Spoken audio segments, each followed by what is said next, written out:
Почему мы решили провести данное мероприятие? Потому что помимо жалоб граждан, населения города, огромное количество страдает предпринимателей. Связано это как улица Чернышевского, как сейчас улица Труда, как улица Ильминская, как проспект Ленина. И по факту каждую улицу, которая на сегодняшний момент ведется строительство, это проблема. Проблема не просто то, что перекрываются дороги, а проблема качества как ремонта, как содержания, как и капитального ремонта дорог. Я хочу попросить Андрея Ивановича включить видеоролик. Для работы у нас запланировано предварительно много. Да? Мы сейчас вводную часть хотим послушать прокуратуру, которая, может быть, ответит на вопросы по количеству тех мероприятий, которые были проведены прокурорского реагирования, что было предпринято. Отдельно мы разделим наше заседание на 3 части. Это будет отдельно у нас текущий ремонт, содержание дорог, капитальный ремонт и сетевики. Потому что сетевики это у нас прям отдельная история, прям отдельное государство. Как делают, что делают, за последствия вообще не отвечает. Также отдельно хочу выделить это улицу Ильминскую, улицу Чернышевского и улицу Труда, на которых ведутся работы. И на самом деле все это не так, как бы хотелось, и так, как планировалось, наверное. В заключение, наверное, мы послушаем выводы, предложения, выступления. По ходу будем давать возможность всем выступать. Прошу всех выступающих говорить фамилия, имя, отчество, говорить в микрофон. Микрофон на зале же есть, да? Есть. То есть обязательно это говорить в микрофон, представляться фамилия, имя, отчество, представляться, что за предприниматель, озвучивать четко проблему, то есть это не должно быть размышления, то что когда и так далее. То есть четко проблема определена, то есть четко определено место, четко поставлена задача, которую мы можем сформулировать и выполнить. Я говорю, это Координационный совет совместно с окружной администрацией. Мы здесь не будем заниматься тем, что мы будем говорить, кто-то плохо работает, кто-то не справляется, у кого-то там, не знаю, что-то больше, у кого-то меньше, чего-то не хватает. Мы собрались работать, и мы должны выработать конструктивную систему именно участия бизнеса в ремонте дорог и участия именно улучшения бизнес-среды, ну и как последствия развития города и как улучшения жизни каждого гражданина. Поэтому формулировка должна быть четкая, с поставленной задачей, что так, что не так, что хотелось бы видеть и для чего бы это хотелось видеть. Плюс мы будем записывать выступающих, это не угроза, это констатация факта. Для чего? Для того, чтобы если человек сумел увидеть проблему, сумел ее сфокусироваться, не смог ее сформулировать, то и работа дальнейшая как общественника, она должна быть построена уже на конструктив, на результат. То есть мы будем вас привлекать как лицо, слова звучат, наверное, жесткие, да, привлекать, но именно, наверное, вовлекать в работу общественных мероприятий, координационного совета, именно по контролю и по решению поставленных задач, сформулированных вами. Поэтому, пожалуйста, еще раз повторюсь, если будете уходить в лирику, я буду жестко пресекать, потому что вопросов много, времени, как показывает, неважно, сколько бы ни планировалось, его всегда не хватает. Хочется услышать предложения, хочется понять, кто согласен работать, кто будет работать и на какие, главное, мы результаты идем. То есть мы хотим все видеть город чистый, город видеть хотим опрятный, хотим, чтобы каждому предпринимателю на территории города Иркутска было комфортно работать и, как следствие, развития города и, как следствие, улучшения бизнес-среды и не только. Здесь на видеоролике, наверное, по большей части это мое искусство, да, или творчество, это правильно сказать. Нет смысла описывать, что тут происходит, как бы все понятно. Единственное, я ремарку хочу отметить, то, что Иркутстрой на сегодняшний момент мы с ними работаем. Вот яма, которую мы сделали отметить год, с шариками, со свечкой, чтобы обратить на нее внимание, потому что неоднократно писали, но ее заделали. Молодцы, спасибо, но так не должно. Все работы производящиеся на сегодняшний момент, не отправляют в личку, показывают, насколько все правильно делается с подсыпкой, щебня, с бетонированием и так далее, и так далее. Это хорошо, это здорово, но должно быть не на контроле каждого движения, а должна быть система работы. Поэтому, опять, настраиваемся на рабочий лад, нам нужно понять, что и для чего мы хотим от этого совещания получить, конкретные предложения с конкретными лицами, которые будут в дальнейшем помогать нам решать. Мы общественники, я говорю про себя и про Координационный совет, мы работаем, для тех, кто не знает, на абсолютно добровольных началах, тратим свое время, свои деньги, и только лишь из-за того, что мы хотим улучшить, как работают других бизнесменов, как и жителей города, мы хотим новых членов на Координационный совет, активных, которые будут работать. Это как бы один из пожеланий, один из площадок. Анна Викторовна, что-то предложение по ведению целого собрания. Когда в наше мероприятие обсуждения приняли существенный вес и основательность, предлагаю на основании закона Республики Саха-Якутия об общественном контроле придать нашему открытому заседанию Координационного совета при главе города статус мероприятия по общественному контролю за строительством, в данном случае, дорог города Якутска, а именно статус общественного обсуждения. Значит, в главах закона предусмотрена такая возможность. Собственно, мы соответствуем полностью. Мы являемся общественным советом.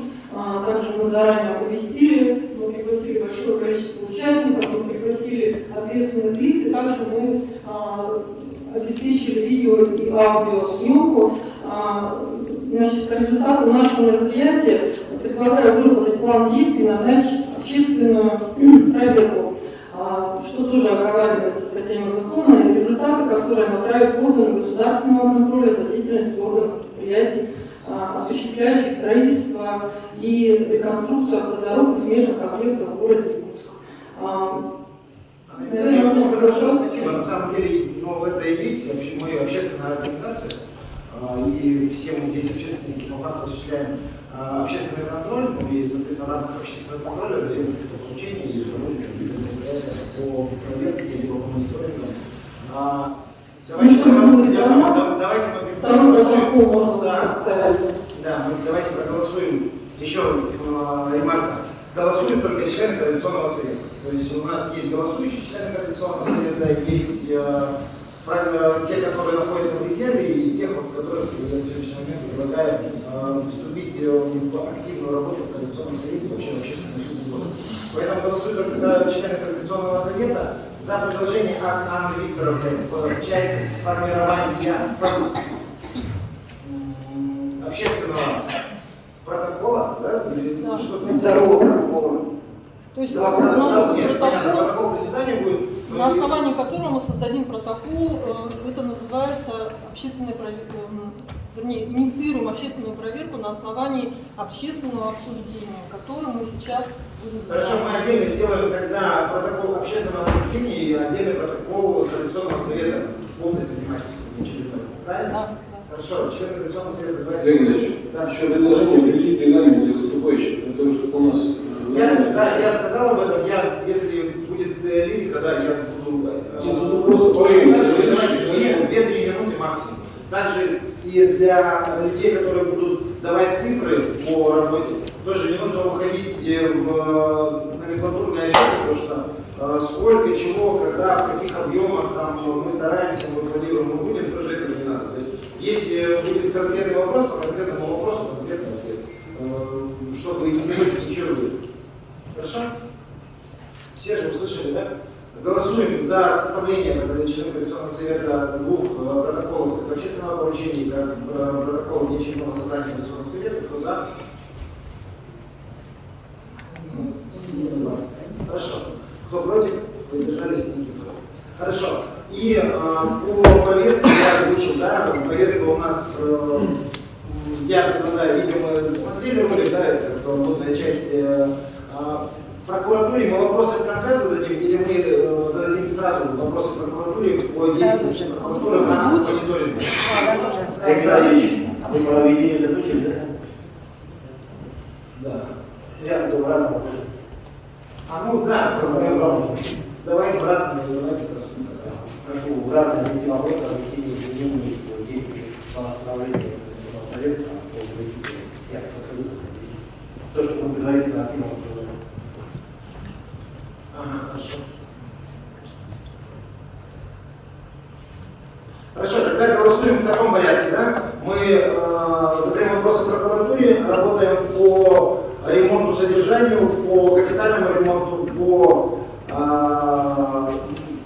техприсоединениям и сетедержателям. Потом отдельно рассматриваем дорогу Ильинская-Чернышевского труда и разных. Так, повестка устраивает? Голосуем. Кто за? Кто против? Воздержались? Единогласно. Хорошо, коллеги, тогда приступаем к работе. У меня вопрос к прокуратуре. За время проведения, точнее, за время действия национального проекта «Безопасной качественной дороги» сколько проведено мероприятий прокурорского надзора и какие меры были предприняты, какие значимые уже реакции прокурорского надзора были предприняты? Может, какие-то есть вступившие в силу административные протоколы, там, уголовные дела, какие-то там предписания выписаны по включению в черный список подрядчиков. То есть общую картину нам можете представить? Добрый день, уважаемые коллеги. Да, в принципе, вопрос понятен. В целом, получается, за 2022 год количество возбужденных дел пока не имеет места быть, поскольку дела не возбуждаются в этой сфере. Кроме того, было проведено ряд, получается, как скажем, контрольно-наблюдательных мероприятий, в рамках которых были приняты меры по реагирования. Вот. И в основном, получается, все проекты, которые проводились, в части, скажем, национального проекта, в том числе и направления надзора, да, в части безопасных дорог, данные проекты, они, как правило, проводились вместе с контрольными органами, которые непосредственно осуществляют надзор за состоянием дорог, в том числе, то есть у нас на данный момент органы МВД, так скажем, по ГИБДД, МВД и Якутска, отделы дорожного надзора. Но согласно данным мероприятия, в течение текущего года проводились не менее 4 контрольных мероприятий, да, привлечения данных специалистов. Также были приняты меры прокурорского реагирования, но в основном данные меры, получается, направлены на исполнение федерального законодательства в части органов местного управления. Как правило, в настоящее время проверки у нас в отношении субъектов предпринимательства, в том числе коммерческих организаций, они временно, получается, нужны, да, согласно постановлению Москвы. Вот. Ну и конкретно по цифрам, да, по количеству пострадателей в настоящее время я вам о клиниках мерах сказать не могу, но по надзорным мероприятиям, конечно же, у нас проблема также остается, да, эти дороги, и поэтому на постоянной основе осуществляется надзор. Вот, в том числе и национальный проект МК. Спасибо. Спасибо большое. Но все-таки статистика какая-то есть, это не только же 22 год, уже не один год, где ведется безопасные качественные дороги, национальный проект. За весь период есть какая-то статистика по городу Якутску? Так, за 2021 год, если мне память не изменяет, чтобы было выявлено свыше 70 нарушений, потом были приняты меры прошлые июня, в том числе и внесенное представление, а также реальные предостережения. Кроме того, были возбуждены административные производства в отношении областных средств. Спасибо. 20-й, 19-й. Ну, вообще общий слот данных. Прямо по годам, а количество данных. Конкретно вот по 19-20 году, в настоящее время я вам точно сказать не могу, да вы, получается, не детектировали, да, в этом направлении, поэтому непосредственно, если все-таки интересует информация, прошу обратиться к сообщениям, и специально будет информация для нас. Спасибо.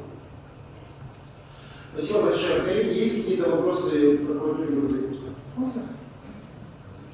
Да, Можно вопрос? У меня три вопроса представителям прокуратуры. Вот смотрите, у нас существует вроде правила благоустройства. Многие, к сожалению, очень многие предприниматели знакомы с ними, хорошо знают, что это такое, потому что окружная администрация не раз неоднократно предъявляет претензии по несоблюдению правил благоустройства к бизнесу.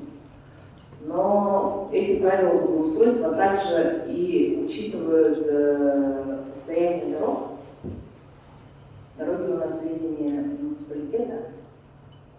За нарушение этих правил в части дорог какие-то меры принимаются прокуратурой, как окружной администрации, или правила только на предпринимателя распространяются? Спасибо за вопрос, я вас понял. Да, конечно, получается, от надзора, как я сказал, за 22 год не менее 4 проверок было проведено, да, надзорно. Также принимались меры в отношении органов местного управления, скажем так, окружной администрации, были средства внесены представления, также получается невозможное административное правительство по несоответствию дорожного полотна. Второй вопрос. И не знаю, владеете ли вы сейчас информацией или нет, здесь зарегистрирован предприниматель, который остался в 2020 году без заезда. Он обращался через уполномоченный обращался к вам. Это Портов улица. До сих пор так все осталось, бизнес страдает. Что вами вообще нет? Так, за 2020 год конкретно по поступившему обращению в настоящее время я не смогу дать конкретного ответа по данной проблеме, не могу в настоящее время.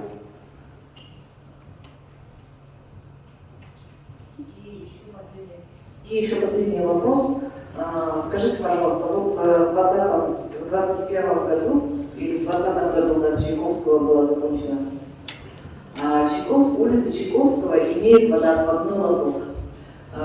Власти всех уровней и вообще все громко декларируют о том, что водоотведение это наше все, чтобы иметь благоустроенные улицы, дороги, которые не ломаются, пешеходные хорошие тротуары. Для этого нужно водоотведение. Это понятно каждому. Улица Чайковского такой лоток имеет. Он также идет через Липинскую, через Вилюйский тракт. Этот лоток является не только водоотведением, но он является водоотводной артерией всего квартала, который находится внизу, в Сайсарах. Такие улицы, как Почнева, Макаренко, Советская, Несчастная. И по какой-то причине на этой Чайковского, которая прошла у нас через ПКД, часть лотка отсутствует. Как прокуратура на это смотрит?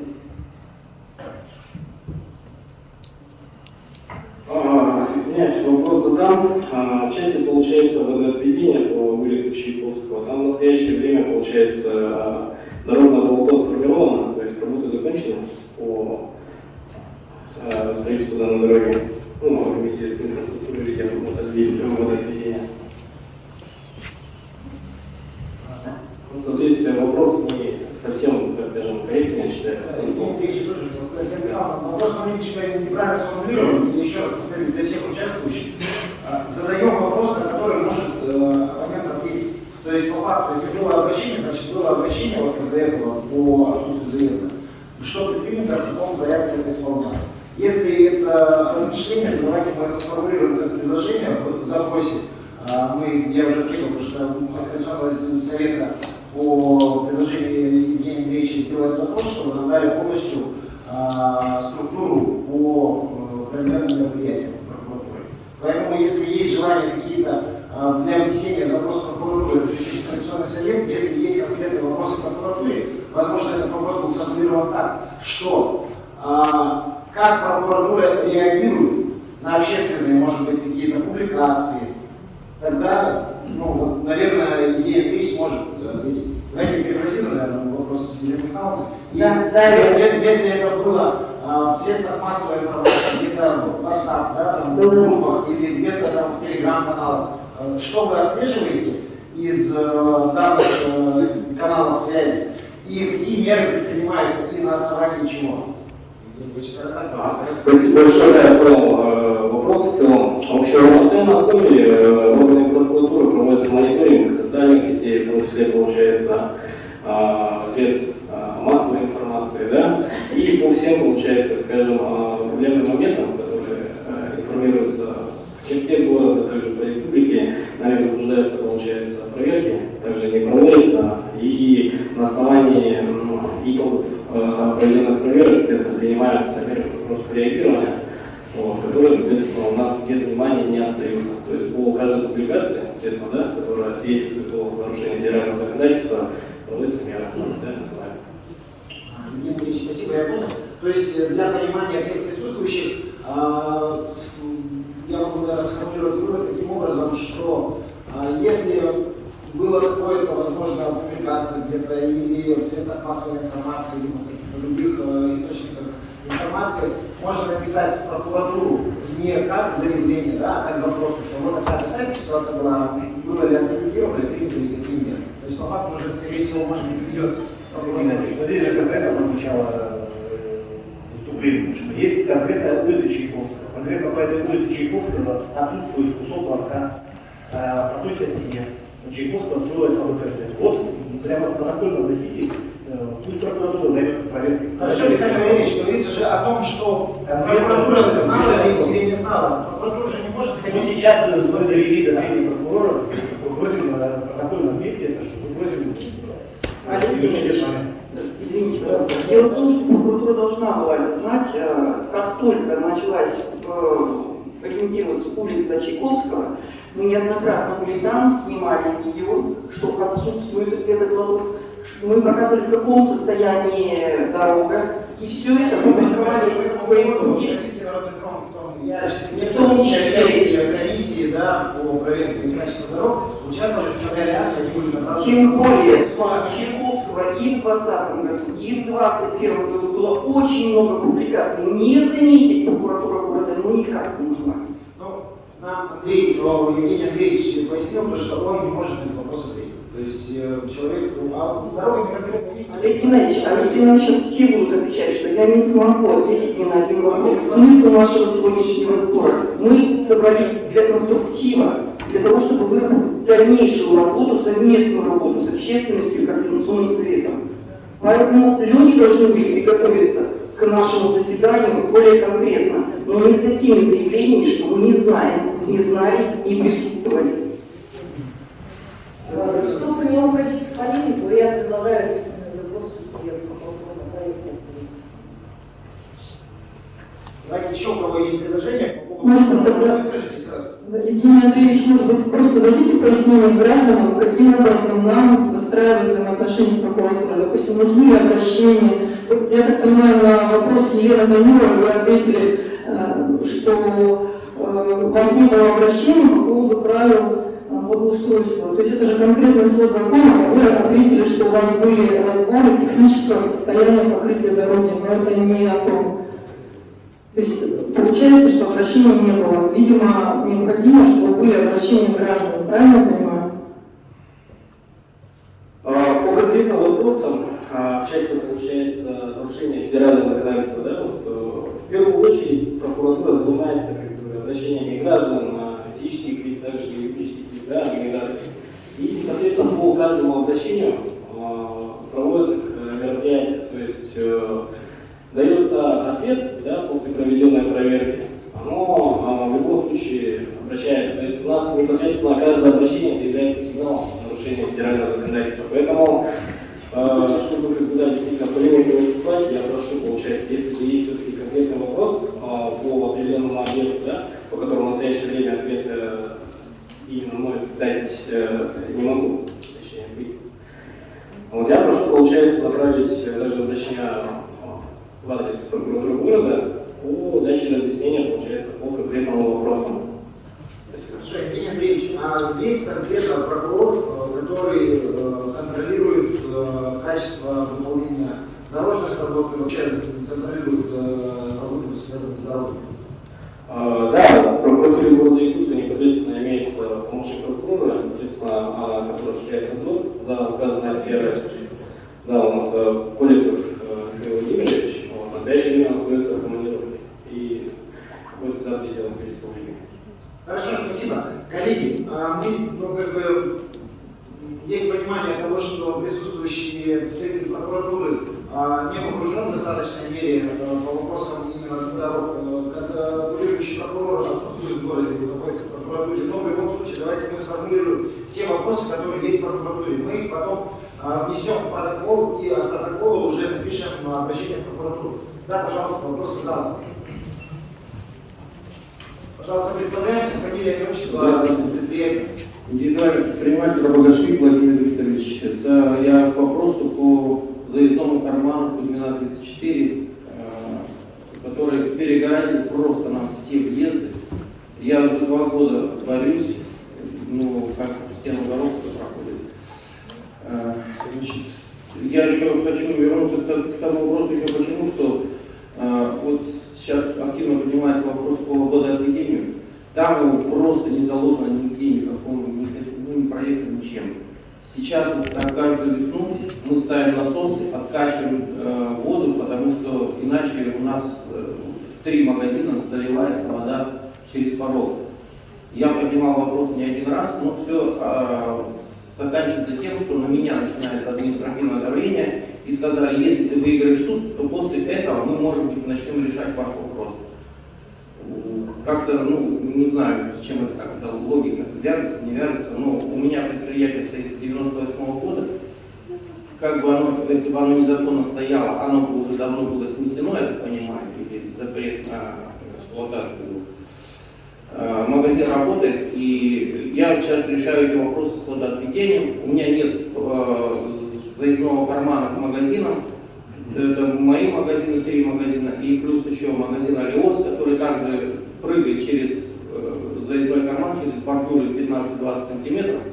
Машины ломают, бордюры эти ломают, но никто никаких мер не принимает. Плюс к этому жилому дому, Кузьмина 34, также закрыт проезд.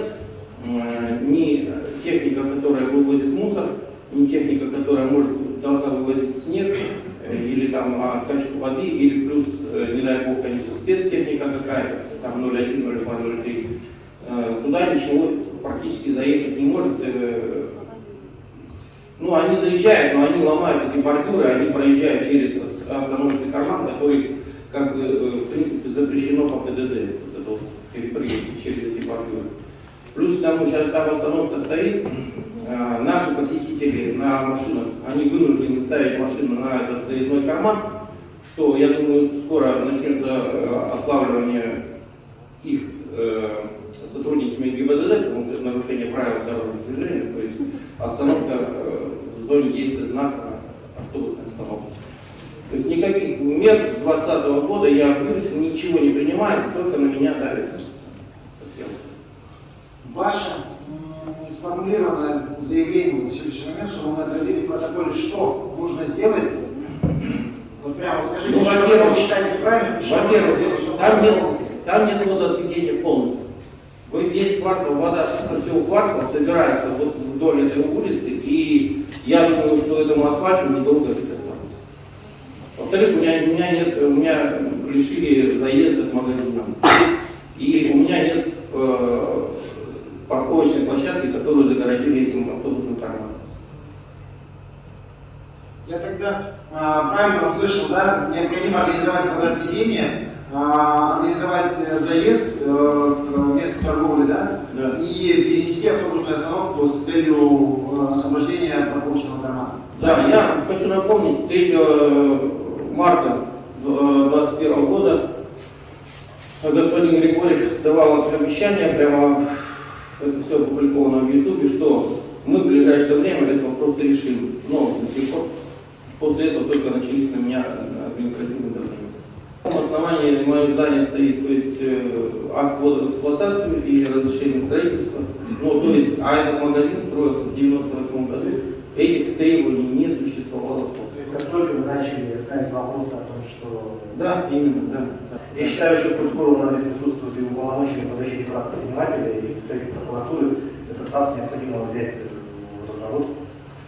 Это же, вы сказали, служебный полномочия. Да, возможно, есть, а возможно, это просто в рамках сплошной мобилизации, которую проводит нужная администрация. С 98 года до В 2020 любом случае мы должны это проверить. С 1998 года до 2020 года этот вопрос не поднимался, никакой инвентаризации не было. Как только я начал... Она ведется последние полтора Как только я года. начал... 2020 года началась. Если вы каждый частный случай разбирать полчаса, нет смысла нам здесь сидеть.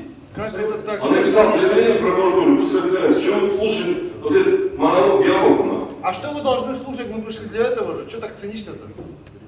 Человек, Можно решать. честная палата. Раз не нравится, можете выйти. Подожди, не надо так разговаривать. Давайте мы у всех вопросов много. А вопрос человека, гражданина, решаем, а вы так цинично каждого слушаете и так далее. Это что такое? Пожалуйста, давайте мы не будем не на повышенных тонах разговаривать, не перебивать друг друга. Вопрос был озвучен, вопрос я сформулировал. Отдельно озвученная позиция Виталия Валерьевича будет отражена в протоколе. Мы будем принимать протокольные решения и будем принимать какие-то действия. Спасибо большое. Прокуратура все внесла, и мы отработаем. Андрей Анатольевич, давайте. Да, добрый день. Общественная палата города Якутска, Высоких Андрей Анатольевич. На самом деле жалоб у города очень много. Сейчас каждый предприниматель с улицы Труда, с улицы Чернышевского и так далее, будет говорить, что у него записано, потому что делается там неизвестно что. Ребята, да, на самом деле это сложно. Проспект Ленина, который не ремонтировался там более полувека капитально. Улица Чернышевского, которая должна, будем так говорить, родить новый квартал, чтобы была застройка, да, в южной части города. Нужно провести канализацию, нужно делать подачу воды и так далее. Но некуда деваться, нужно это делать. И поскольку у нас, к сожалению, вот этот период, когда можно класть асфальт, очень короткий, в отличие от всей России, или большинства части России, то, конечно, выходит у нас на вот эти летние месяцы. Другое дело, почему у нас вот эти подряды на работы выдаются с такими сроками, как на год. Например, улица Центральная, поселок Пригородный. Делается, да, я предложение хочу сделать. Это для прокуратуры. Нет, не для Давайте мы с прокуратуры. прокуратурой закончим, потому что у нас по повестке Прокуратуру вы никогда не закончите. Если у нас вопросов нет больше. Все, больше вопросов к вам нет. Если нет вопросов больше к прокуратуре, давайте мы первый вопрос повестки будем считать открытым, и кто-то есть. Пожалуйста, да, Владимир Владимирович, пожалуйста. Вопрос к прокуратуре, потом я предоставлю слово уже в последующем. Я тут хотел бы добавить, Владимир Владимирович, начальник отдела строительства по Благоустройству. По поводу господина Башили, который обращался к нам во время капитального ремонта улицы Подматовского, со стороны заказчика и администрации было предложено 3 варианта устройства примыкания. Из этих 3 вариантов он выбрал примыкание, которое располагается на отгоне автобусного кармана. В ходе работы комиссии, которая также включается в составе госавтоинспекции, представители федеральных структур и также выигрывающего нашего заместителя председателя правительства, да, было выявлено, что этот заезд не соответствует требованиям нормативных документов. После этого ему было предложено 2 еще варианта со стороны улицы Севастопольской и со стороны его магазина. Демонтировать тротуар, устроить здесь. Он также отказался. С его стороны было направлено то ли 3, то ли 4 обращения в адрес городской прокуратуры, рассматривал старший прокурор Луковцев Антон Анатольевич. В ходе прокурорской проверки было выявлено несоответствие требованиям градостроительной документации его магазина. Эти документы были направлены на доработку, как только его документация будет в полном порядке, здания будут соответствовать назначению по земельному участку, будут организованы эти заезды. Далее мы также просчитали эти все стоимости, сколько это все обойдется. Подрядная организация была готова, но со стороны также представителя Рабогашвили была направлена повторная заявка на проверку. То есть он сам себе... Владимир Викторович, мы услышали, Владимир Викторович, извиняюсь. Сейчас. Мы услышали, давайте мы не будем, потому что мы переходим в частности, давайте мы системно будем решать вопрос. По поводу водоотведения улицы Подматовского, можете ознакомиться с проектно-сметной документацией, которая располагается на портале государственных услуг, да, госуслуг. Они все документы открыты. Проводили общественные слушания и общественные обсуждения по этому объекту. Если вы пройдетесь буквально метров 5-10, этот водоотвод, он функционирует в рабочем состоянии. По улице Чернышевского вы также можете ознакомиться с проектно-сметной документацией. С 2019 года идут проверки как Росавтодора, так же как и Росгвардии и Росгвардтехнологий. Федеральные структуры, да, очень просто. Все федеральные структуры и счетная палата республики и города Якутска, все эти объекты... Владимир Владимирович, я опять извиняюсь, все, прерывать вас. У нас вопрос по прокуратуре. Мы услышали ситуацию человека, он обозначил 3 вопроса. Мы это все в рабочем порядке будем решать. У нас расширено заседание Координационного совета. все вопросы. Тогда, когда мы захотим решить уже вопрос, точнее будет у нас время для того, чтобы решить в деталях вопрос, мы будем как раз таки вот собираться и смотреть в деталях вопроса. Возможно, это достаточно будет 10-15 минут, но предварительно мы подготовимся. Запросим у вас документы, запросим у омбудсмена документы, прокуратура нам предоставит, предприниматель нам предоставит будет какое-то сформулированное мнение, и уже на площадке непосредственно заместителя главы мы встретимся и примем какие-то решения. Вопросы по прокуратуре, коллеги, У меня есть вопрос. Подскажите, пожалуйста, все-таки с 2019 года было возбуждено хоть одно уголовное дело в отношении подрядчиков строительства дорог? Почему? Потому что чем мой вопрос очень много. От нашего регионального штаба ОНС было сделано запросов, очень много было видео и заявлений. Неужели не было возбуждено ни одного дела? Спасибо за вопрос, да, услышал, понял. В период 2019 года по 2022 год по результатам проверок, да, проведенных, были, соответственно, направлены материалы с постановлением о возбуждении, получается, были направлены постановления следственного органа о возбуждении уголовных дел, то есть в порядке статьи 37 процессуального кодекса Федерации. Вот. Если я не ошибаюсь, то не менее двух материалов были направлены следственным органам на возбуждение. Не могу понять, было отправлено в следственное управление, но ответов конкретных нет с 19, 20, 21 года. По конкретно возбужденным делам и ходу следствия, я считаю, что более подробный ответ можно дать именно тот следственный орган, у которого происходит находится данные дела, ну и, соответственно, принято решение по ним. Вы не контролируете решения, которые выходят из-под пера следственного управления? В рамках прокурорского надзора они наблюдают, но пока дело не утверждено, либо не закрыто, либо не утверждено как уголовное. В течение 3 лет были отправлены только в отношении подрядчиков или всего этого дела? Там возбуждено гораздо больше дел, просто, видать, это уже утвержденное как уголовное дело. Но мы пока не слышали этот ответ, сколько непосредственно было возбуждено. Иначе ОНФ возбуждается при качестве плохих дорог, граждане все возбуждаются, а у нас прокуратура сидит и говорит, а у нас всего лишь 2 дела, но мы не знаем, как на следственном управлении. Я правильно поняла постановку вопроса? Если нет, то возразите. Ирина Владимировна, давайте мы этот запрос сделаем. Коллеги, в прокуратуре есть вопросы?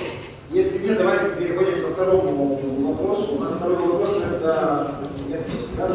Второй вопрос это по ремонту и уборке дорог. У нас присутствует руководитель Жилстроя, и у нас служба до заказчика, да, служба эксплуатации дорог. То есть у нас в порядке формулировки запроса от Коалиционного совета были поставлены вопросы о применяемой технологии ямочного ремонта, какие возможны новые технологии для быстрого и качественного ремонта дорог могут быть применены, сколько они стоят и что для этого уже предпринято и что нужно предпринять. Это как один вопрос, да. Карта разбитых дорог и карта ям на дорогах. Кто кем, когда составляется, как часто обновляется. Какое количество на текущую дату выполнено ямочного ремонта площадь, какое количество ям по площади, соответственно, подлежит ремонту в текущем году, сколько уже описано. В том числе технологических подземных переходов и коммуникаций, за которых происходит провалы посадка дорог. Тоже количество и площадь. Потребность финансирования, которая необходима на текущие годы, какое количество денег уже есть и достаточно ли выделенных денег. Какая потребность в данной связи с помощью общественников, либо Коалиционного совета, либо других общественных организаций. Также какое количество техники для содержания дорог сейчас существует, какой не хватает. Отдельно летний интересует, отдельно зимний период интересует. Потребность техники, технологиях и комплексных других решениях в данной связи. Планирование ремонта дорог, содержание дорог и придорожного хозяйства. Водоотведение, межсезонная уборка грязи с дорог. Внутренние проезды торговых точек. Новые технологии поточного ремонта, организации водоотведения. То есть это вот все входит у нас в текущий ремонт дорог и содержание. Возможно, какую-то водную часть Амирхан Мухаммедович нам скажет, и вам идти нужно, да, вы же уходите? Нет, я Добрый день. Так, значит, ямочный ремонт. Мы отыгрались на сумму 17 миллионов 500 тысяч. Не слышно вас. Это порядка объем 5464 квадратных метра. На сегодняшний день выполнено 1341 квадрат. Значит, асфальт мы начали выкладывать с 3 на 5 числа. Приобретаемые сегодня саха расстроить. Так, цена за квадратный метр сегодня по утвержденной оценке службы эксплуатации городского хозяйства 3201 рубль, цена семейства. Общая сумма ремонта 17 миллионов 484. Нами, значит, создано 4 бригады, 2 на вырубке у нас работают, 2 отправки. Техника задействована, они могут. Можно погромче, пожалуйста, а? Можно. Техника, говорю, задействована, один бобкэт с фрезой, один трактор, это за 82 с фрезой, один компрессор, 2 катка, ДМ-03 и один ручной номер двухполитов. Выполнены улицы. Улица Ржакова, улица Хабарова, улица Богдана Чижика, улица Богатырева, улица Набережная, Романа Питера, улица Объездное шоссе. В работе в данный момент улица Платовского, от проспекта Ленина до Державного, улица Можайского, от пилотного поста сегодня, и улица Автодорожная Чернышевского, снова Потяжного. Так. По уборке индивидуальной части доложить, да, скажем? Всего 77 улиц, 5 раз в сезон. Всего 10 площадей обслуживают, 3 раза в месяц. Обслуживают 29 тротуаров, 12 тротуаров, 3 раза в месяц, 17 тротуаров, 1 раз в 3 месяца. Уборка предварительной части, применением скаки, это подметальная установка у нас. Всего 75 улиц, 5 улиц, 15 раз в месяц. 61 улица, 12 раз в месяц, 9 улиц, 7 раз в месяц. Градирование рабочих, всего 12 улиц, 1 раз в месяц. Градирование проезжей части, всего 24 улицы, 1 раз в месяц. Градирование с выброской грунта, всего 5 улиц, 1 раз в сезон. Градирование с добавлением грунта, всего 3 улицы, 1 раз в сезон. Металлометание улиц, площадей тротуаров, всего 70 улиц, 1 раз в месяц. 7 площадей, 15 раз в месяц. 16 тротуаров, 15 раз в месяц. Ручное подметание площадей, 2 площади у нас 12 раз в месяц. Полив проезжей части, пока еще не приступали, всего 90 улиц, 18 раз в месяц. Уборка от случайного мусора, всего 71 улиц, 4 раза, 4 улицы, 1 раз в месяц. 67 улиц из них, 1 раз в 2 месяца. 10 площадей, 4 раза в месяц. Уборка будет. Это у нас 100 раз в сезон, к сожалению. Кажется, все. Готово жить, потому что Подскажите, пожалуйста, а кроме вашего хозяйства кто-то данные работы еще в городе делает? Вот, уборка, подметание, вывоз, там, нет, только вы, да? Нет, мы только заняты сегодня. Ну вот озвученные вами цифры, они крайне шумны для нашего города. Ну, все зависит от финансирования. Какой финансирование? Это какой объем, когда получается всего лишь работа производится? Вот, из старого города производится там, вот, с учетом тех улиц 77, там, 12, 12, 10. О летнем содержании. Ну, вот, да, о летнем содержании, я понимаю. А летнем содержании это сколько? Там, процентов, мне кажется, даже 20 нет. Где-то процент 25-26. Основное здесь это посыпка угловодными ингредиентами в виде дешевых. И по факту водоотводных лотков вообще ремонт и нет, водоотводные лотки есть, мы все прекрасно все видели в полном состоянии. Из них 70%, грубо говоря, фактически состояние. Мы давно сложились. У нас больше идет содержание. Перед пропуском того, мы их пропаиваем, крупные переходы, основные сооружения по водоканалу. Вы можете, ну, где-то есть открытая информация, то, что вы сейчас озвучили? А вы все есть в открытом доступе. В открытом доступе, да, где это будет? Да, на сайте СМК что-то есть.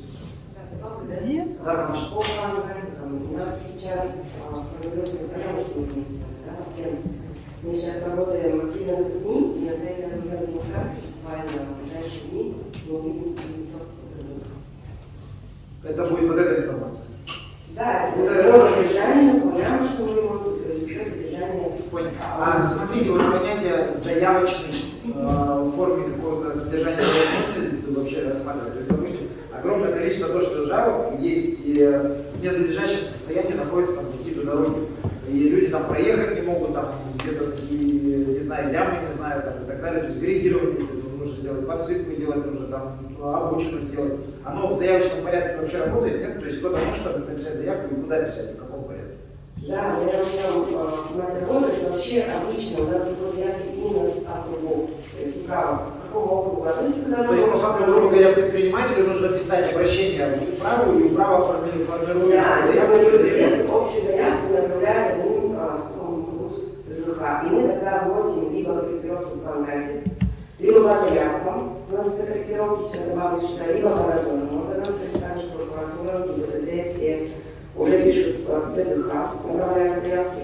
А на это есть какой-то, не знаю, резервный фонд там, или там, если вот по перечню есть, на это заложены деньги, допустим, придет вот к вам завтра 100 заявок, и вы все сможете выполнить или нет, не сможете. Там, допустим, по Мархе у нас там несколько общественных организаций, которые занимаются Мархой, они уже на протяжении 2 месяцев пишут заявки, там по несколько заявок в день, и в конечном итоге написали то, что 70 метров подъезд в школе, что-то 300 метров там какого-то дорожного полотна и 120 метров там еще где-то какой-то дороги.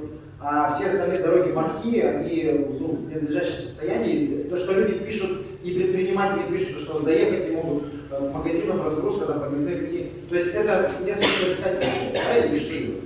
Нет, смысл есть, конечно, писать в любом случае. Здесь вопрос именно такой, что пригороды, и в том числе Марха, у них свой отдельный бюджет на содержание уличной дорожной сети именно в микрорайоне. Вот, в микрорайоне Мархи есть свой отдельный бюджет, который, конечно, не отличный, какая сумма, но там у них своя отдельная организация. И тут у нас именно по городу работает. Да, 220 миллионов. Хорошо, я когда вопрос по прокуратуре понял, спасибо большое. Смотрите, есть запрос общества, есть запрос предпринимательского общества о том, что необходимо там восстановить, отремонтировать, реквидировать дорогу или еще что-то сделать, какие-то работы дорожного, в том числе и убрать. Но на это, вот мы видим, по плану мероприятий нет, бюджета нет, денег нет, ограниченный бюджет какого-то микрорайона, там, местного самоуправления. Что делать? Спасибо, понял вопрос, да, в целом. Первоначально, что следует сделать, я считаю, что необходимо обратиться в первую очередь к органам местного самоуправления, чтобы они конкретно отказали должны в целом обоснованно. То есть да, в любом случае. И уже потом на основании, скажем, ответа, да, контролирующие органы, в том числе органы местного управления, которые, ну, так скажем, дают записку, да, уже на основании, получается, конкретно такие всех вот этих ответов уже необходимо обращаться в прокуратуру с конкретным обращением, с приложением данных материалов, чтобы непосредственно были приняты меры. То есть уже на основании, получается, этих вот ответов местного самоуправления. Какие меры? Что будет? Ну, по результатам проверки, соответственно, да, у нас меры принимаются такие вот, допустим, если выявились какие-либо нарушения, да, в части нарушения федерального законодательства первоначально, вносится в адрес той организации, которая... Мы сейчас услышали, есть чуть больше 20% финансирования заложено ремонта содержания дорог. 75% плюс не планируется вообще ничего с ними не делать. Но есть же какие-то нормативные акты, законы, какие-то требования о том, чтобы там транспортная доступность, там, социальные гарантии, там, состояние дорог и так далее, и так далее. То есть мы на сегодня, вот прямо сейчас мы услышали, вот вы, прокурор, услышали о том, что 75 дорог, на них просто забили кол. С ними ничего делаться не будет. Это правильно или это неправильно? То есть так, ну, вообще могут существовать такие обстоятельства или нет? Если это неправильно, то что прокуратура сделает? Какие меры просто реагирования будут?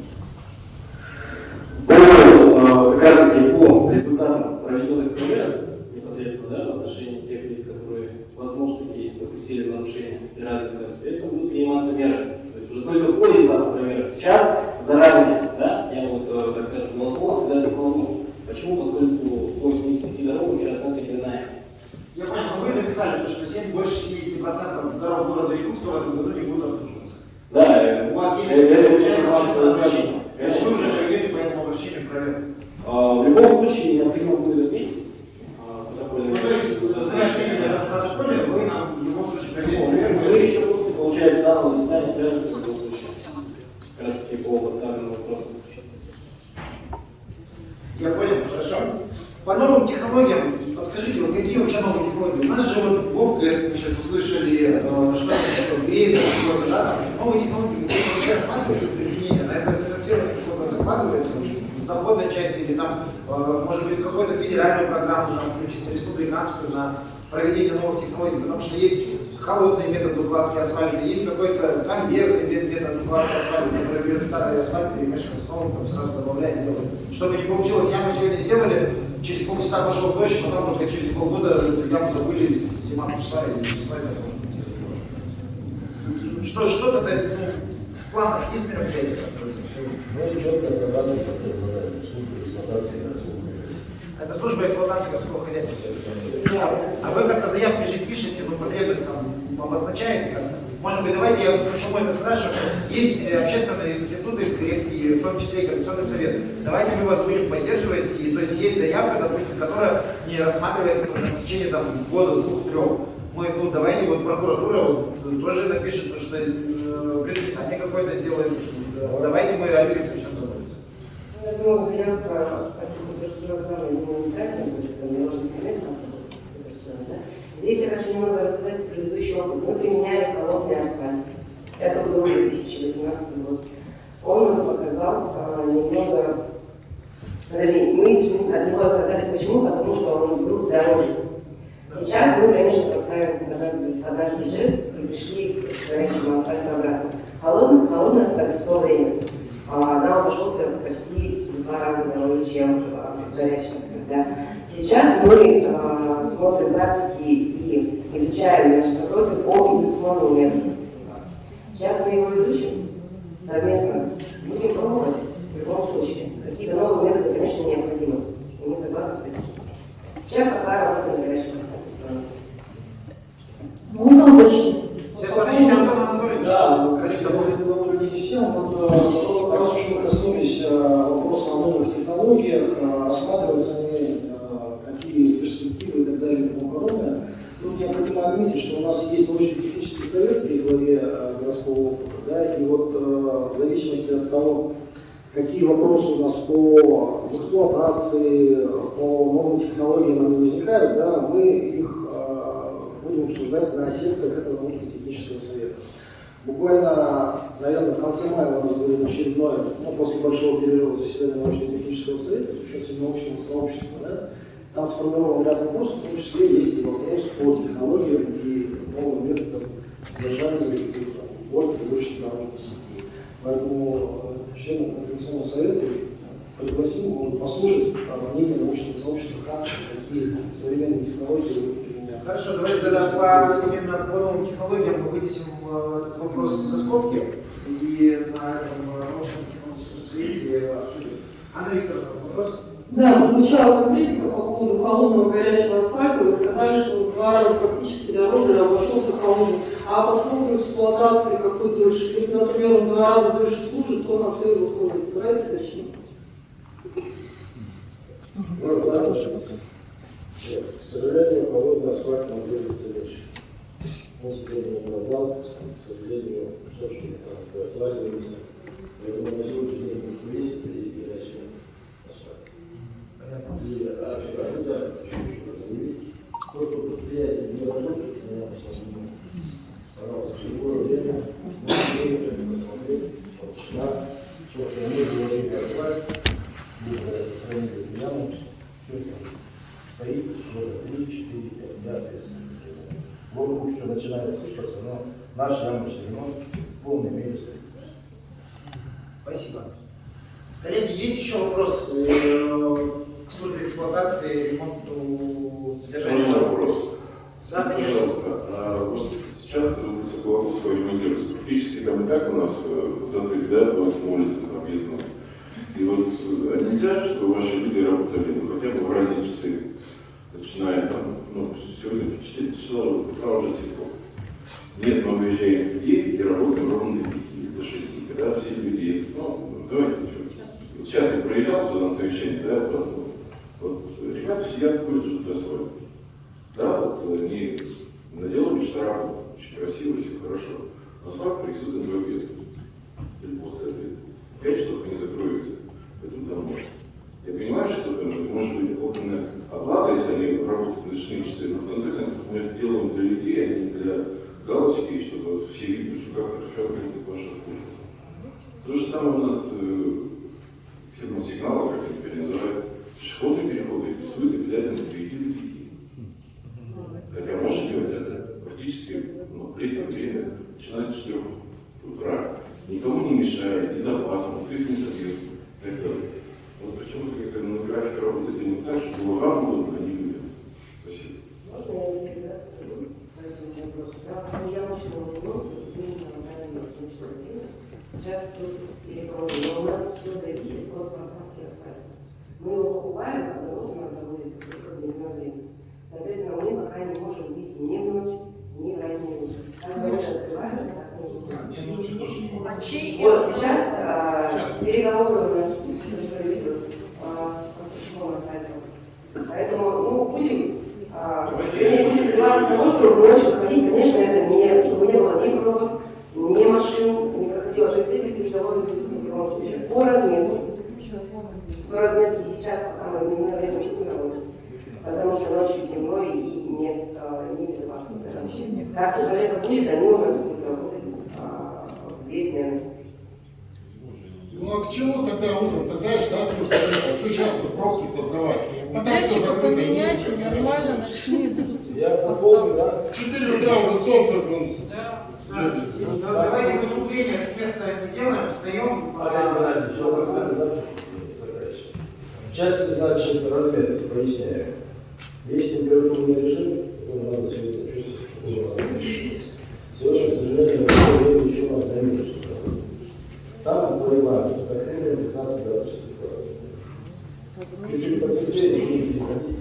У вас совсем не Все слышно. верно, да. В том числе и я буду снимать видео и говорить о том, что выкладывают вне соответствия температурного режима и нет контроля качества асфальта. Ну, я ночной момент, значит, сегодня уже практически мы договорились о как раз понял, что в ночное время будет. Но, опять, есть температурный режим. Вы сами нам замечали, Все, я говорю, да, все понятно. Нет, давай, вы услышали, да, то есть на сегодняшний момент есть пожелание людей минимизировать нагрузку хотя бы на центр города, потому что центр города и так перекрыт. И, мы все водители, и куда-то проехать, это просто целый квест и трата времени. Может быть, как-то поменять план мероприятий, может быть, как-то включить как-то в шашечном режиме каком-то там, или на окраинах сначала это делать, потом к центру смещаться, когда можно в центр прийти, грубо говоря, там за выходные, в ночное время сделать полностью их 7-4 минут. Давайте мы так это предложение озвучим, потому что по плану мероприятий ямочного ремонта пересмотреть, возможно, его по местам, по срокам, для того, чтобы минимизировать нагрузку на транспорт в центре города. У нас сами заинтересованы у нас производители. Хорошо, спасибо. Получается, что плюс 15 у нас еще в городе не было, правильно? А ямочный ремонт идет вовсю. Следовательно, они уже заочно знают, что они нарушают, что эти ямы будут буквально на месяц. Я этот процесс контролирую. Передо мной отсчитывается практически все бригады. Сейчас будет все хорошо. То, что было плохо сделано, мы показали это видео, сняли лопаты и Знаете, ваши юмор не очень веселый. Они выполнили уже на 1,3000 квадратных метров. То есть, получается, выполнили нарушение того температурного режима, который сейчас... Нет. Я про температурный режим разметки. Только такой вопрос можно поставить. Олег Геннадьевич, у нас безопасное качество автодорожек идет проект 2019 года, да? У нас сейчас 22 год. У меня вопрос, кто занимается системой организации производства работ? Если не могут договориться с асфальтовым заводом, с техникой. Давайте мы это в капремонте зададим. У нас там стоит отдельный вопрос по плану и взаимодействия и оперштаба. Небольшая ремарка по температурному режиму. Когда у нас год назад ремонтировали 203, да, и асфальт ложили там в минус, почему-то температурный режим позволял. Сейчас у нас погода, в принципе, более комфортно, но при этом у нас холодно. Сегодня опять сказали, что возбуждено уголовное дело, но прокуратура не знает. Давайте мы дадим возможность предпринимателю задать вопрос. Представьтесь, пожалуйста, и потом я еще ремарку ставлю по поводу выполнения ямочного ремонта. Индивидуальный предприниматель Постникова Анна Ивановна.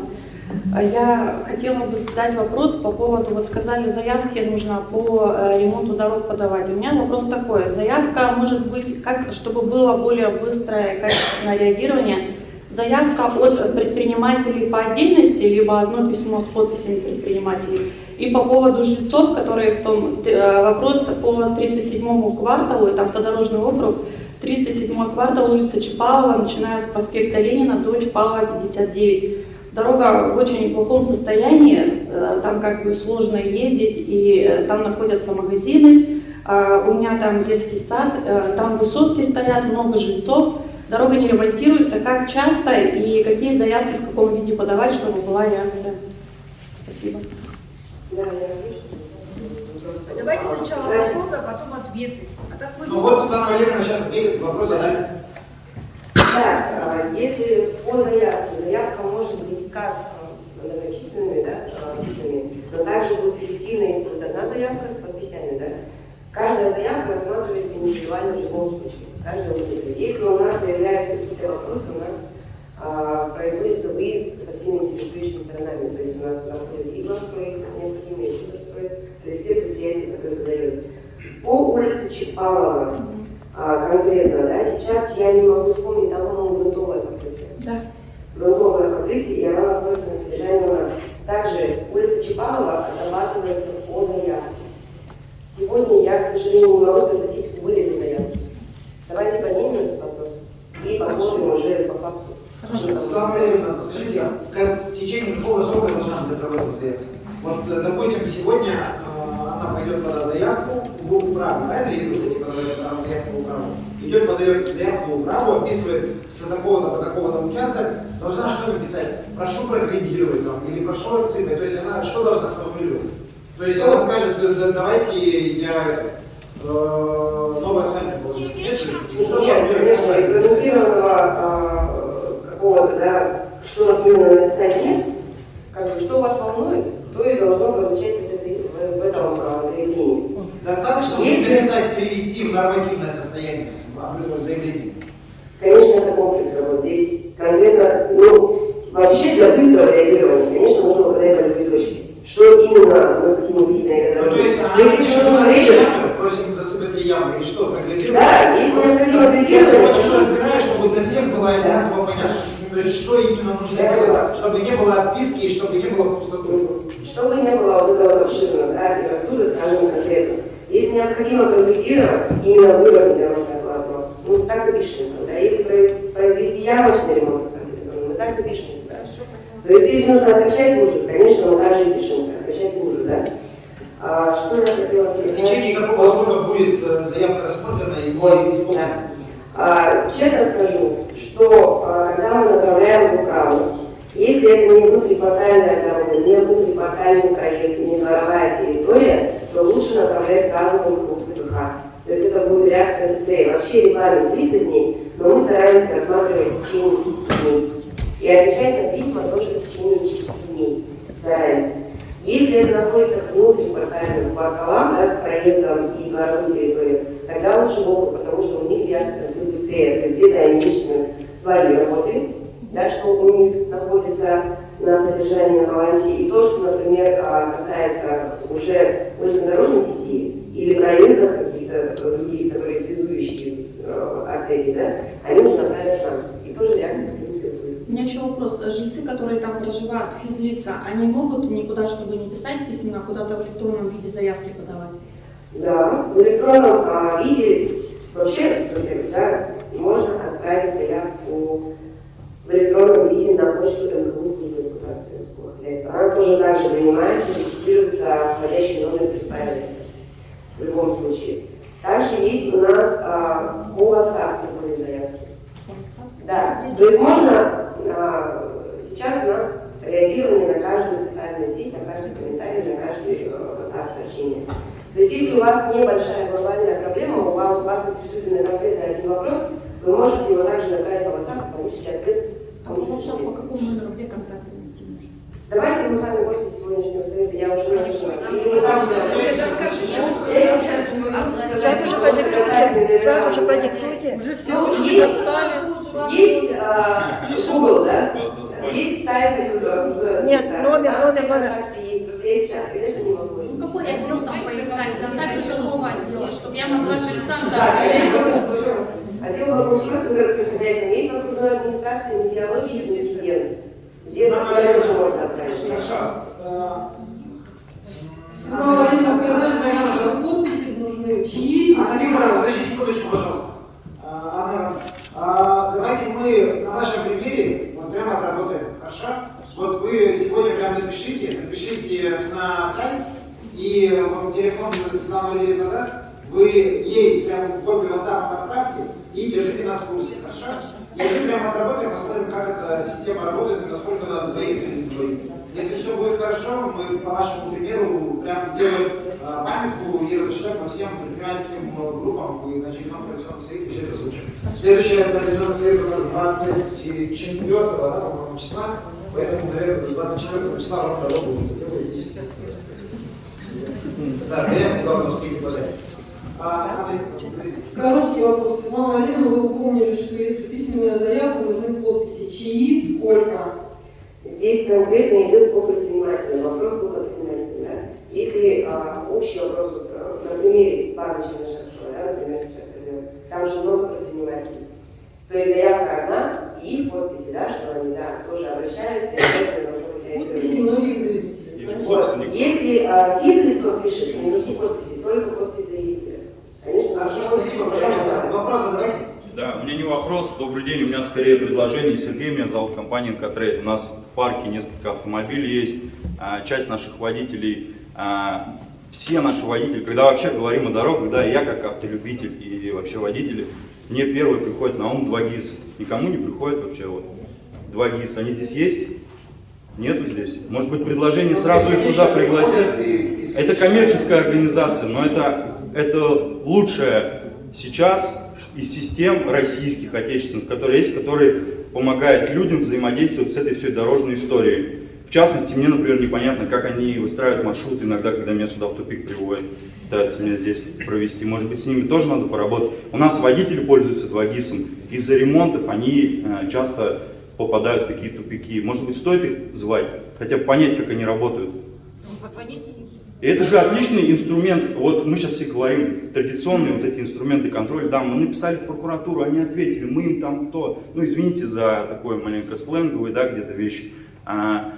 И это где-то потерялось, да, нет, там был ответ. Но это же не работает, вот эти традиционные все моменты. Надо же что-то новое придумать, видимо, да.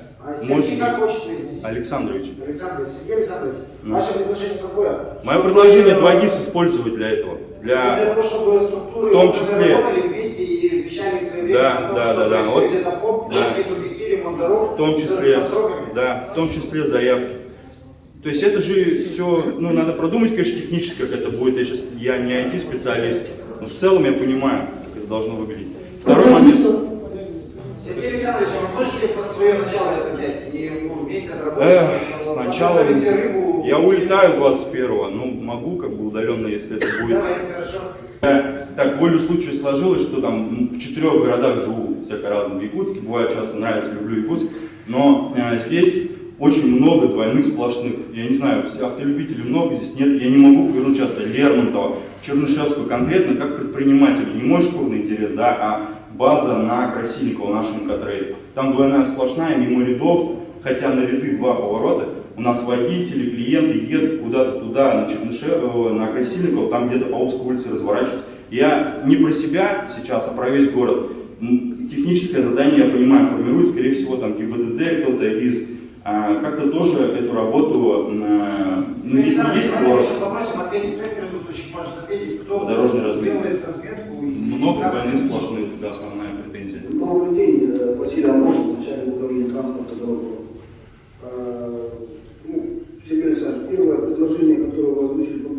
делается, но отличное предложение, но работает сейчас. Она на Богисе отражается те участки, где идут ремонтные работы. Но дополнительно Не видно. Работать на утверждение надо, чтобы в момент открытия, чтобы сразу отражалось.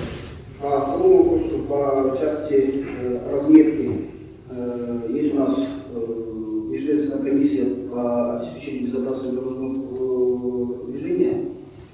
Направляется заявка в адрес Волгоградского округа, и все эти вопросы рассматриваются на комиссии. Но предпочтительно, чтобы почему, для чего все это сделано, да? Понимаете, когда выезды аварийных служб, например, да, там вопросов не возникает.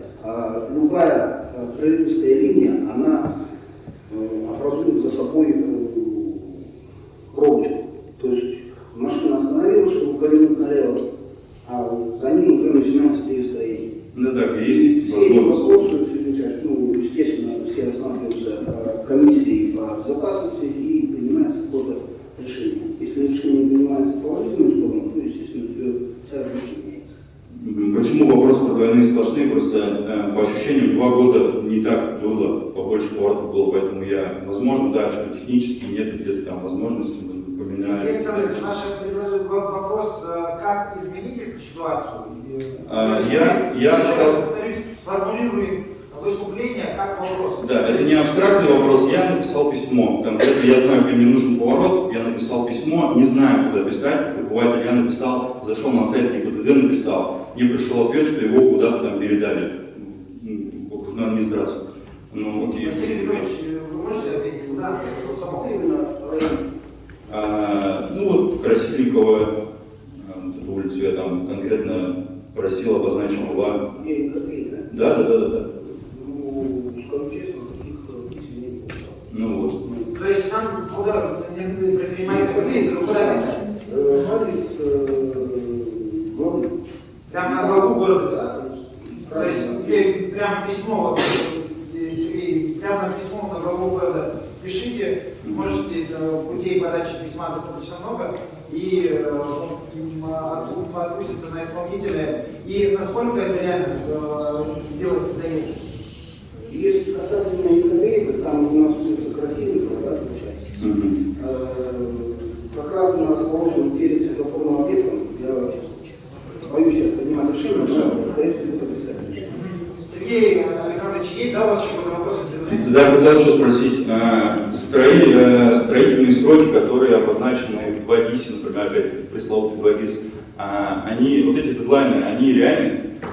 Просто когда были там одни сроки, я помню, что, боюсь сейчас ошибиться, вот есть 4 знака таких, ну то есть я к чему сейчас, мы готовы терпеть, да, там водители, люди, все, наверное, у нас в стране готовы терпеть, надо знать, когда конец там, от забора до обеда. Если дедлайны настоящие, вот эти, то отлично. Вот у меня такой вопрос. Вот которые дедлайны обозначены в 2 ГИСе, мы на них ориентируемся, что это действительно конец ремонта дороги будет, или они потом будут переноситься еще там на какие-то сроки?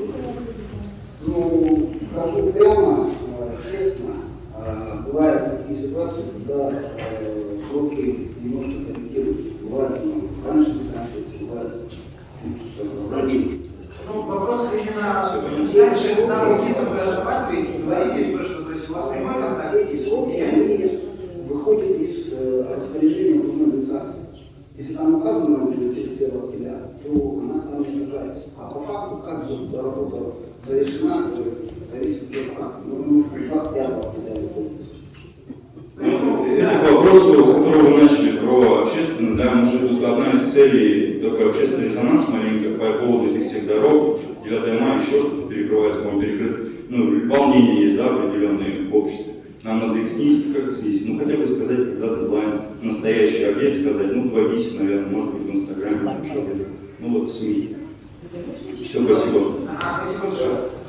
Василий Петрович, мы где-то можем, вот любой из предпринимателей зайти, вот нажать, условно говоря, на дорогу, кроме того, ГИСа, и увидеть, какие сроки ремонта выполнения данного участка дороги? К сожалению, пока в настоящее время нет, но принимая опыт других городов, мы намерены сделать как вкладку окружной на сайте администрации, чтобы Это какие сроки? Месяц. В течение месяца. Спасибо большое. Вот вопросы. Александр, у меня вопрос по открытию улицы Ломоносова. Это то есть Короленко. Там, получается, сейчас еще должно быть 25 числа публичное слушание, да? Александр, извиняюсь, по отчеству, слушайте. Степанович. Степанович, Александр Степанович, у нас сейчас вопрос содержания ремонта дорог. Нет, ну, по ремонту дорог. Это капитальный ремонт, да? Ну, какая там будет дорога? У нас следующий вопрос будет капитальный. Давайте чуть дороже. Нет, я скажу, я сейчас закончу, и потом... Там еще публичные слушания не прошли, да, вот назначены 25-го администрации. И сейчас получается, что окружная администрация начинает задавать этот вопрос как Координационному совету, допустим, ну, там, скажем, вопрос, и это такое. И сейчас там порядка у нас стоят в Аграде где-то 15 дошек. И всем сейчас начинают подавать уведомление о распоряжении или регистрационных мест. Ну, вы, наверное, не в курсе. Этот вопрос уже стоит, и уже проект по ремонту и по капитальной дороге, там какие-то будут заезды уже сделаны, как бы уже согласованные стоят. И сейчас уже, получается, тоже городу где-то 15 предпринимателей страшно, что их оттуда что с этих мест после Ломоносова. Еще нет. Ну, сами знаете, да, что нет в городе мест. Сейчас, потому что если будем мы искать инвестиционные места, будем отталкиваться от новых требований, которые были там, в 2020-2015 году по противопожарке, по... Нет, мы на сегодня вызвали 5 часов собрания. Вот у нас есть Лена Михайловна, председатель общественной организации Союз предпринимателей, она как раз курирует полностью вопрос по стационарной и НДОшкам по всеторговле. Давайте после коалиционного совета, поскольку это не попадает в план работы мероприятий. Лена Михайловна, отработаете? Нет, это как вопрос к дороге. Это из-за дороги это все началось, что они будут там строить дорогу, открывать, ну, для кого-то там заезд или что, непонятно. И вот эти, которые там стояли, там, ну, там много стоят киосков, которые, да, еще вопрос к тому, что, да, что в прошлом году, там, в 2021 году были разыграны аукционные торги на те места.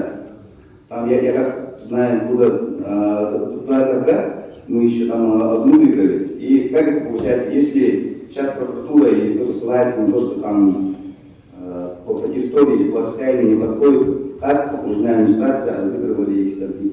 Было согласовано, кто-то подписывал согласование. Почему мы деньги платили за это все? Так получается. Там и как получается же закон, вы сами говорите, закон как не имеет обратной силы. Сейчас получается, что было допустим распоряжение Корнилова, чтобы было все расторгнуто с этим или выданы коррекционные места. А коррекционные места, эта выдача будет уже где-то по своему опыту, да, мы с проспекта Ленина ушли. Там у нас было 2 НДО. Мы 1,5 года потратили чисто, чтобы согласовать места. И то, если согласовали, некоторые согласовали только возле автовокзала в этом году.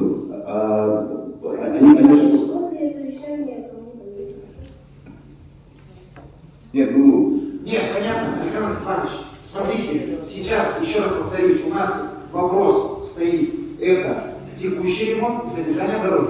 Если мы можем обсуждать это о переносе и работе МТО, мы говорим, да, вот есть специальное отдельно Лена Михайловна, которая занимается этим вопросом по МТОшкам. И Альбина Егоровна говорит, подойдите к ней и это обсудите. Если это связано с ремонтом дорог, то мы давайте этот вопрос... Нет, это же перекатание началось с ремонта дороги после открытия. Поскольку было граф, да, это с началось? Да? Нет, вообще вот сейчас будут делать дорогу Бояркова, и сейчас готовятся доезд будут делать. И сейчас будут открывать Короленко. До юбилейного, до Хорошо, сформулируйте вопрос. Какой вопрос? Давайте выступление. Мы услышали вашу проблему. Сформулируйте вопрос. Какой вопрос? Так, мы, как бы, да, я не от своего только имени говорю, а вот те предприниматели, которые мы стоим и стояли давно по этому берегу, ну, скажем, вот те, которые заезд, если хотят открыть дорогу, пускай делают проект, чтобы не трогать предприниматели, которые там уже стояли. Там где-то 15-16 киосков. Хорошо, я услышал. Проработать проект с учетом оставить места в те киоски, которые там есть. Вера Михайловна, извините, пожалуйста. Я не буду добавить.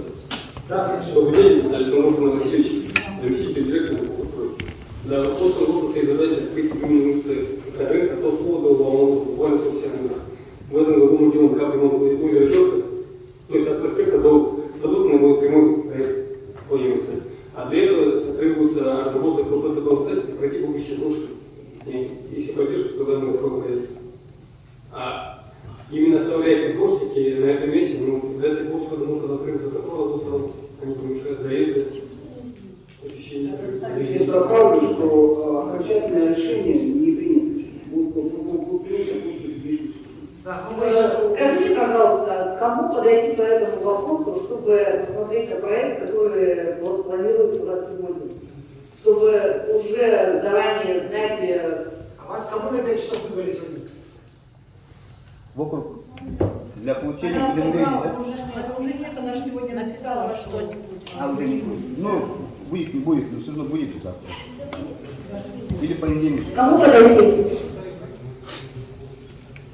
Коллеги, ответьте, пожалуйста, Елене Михайловне на вопрос, кому подойти. Проект, посмотрели, говорится о публичных слушаниях, кому можно подойти?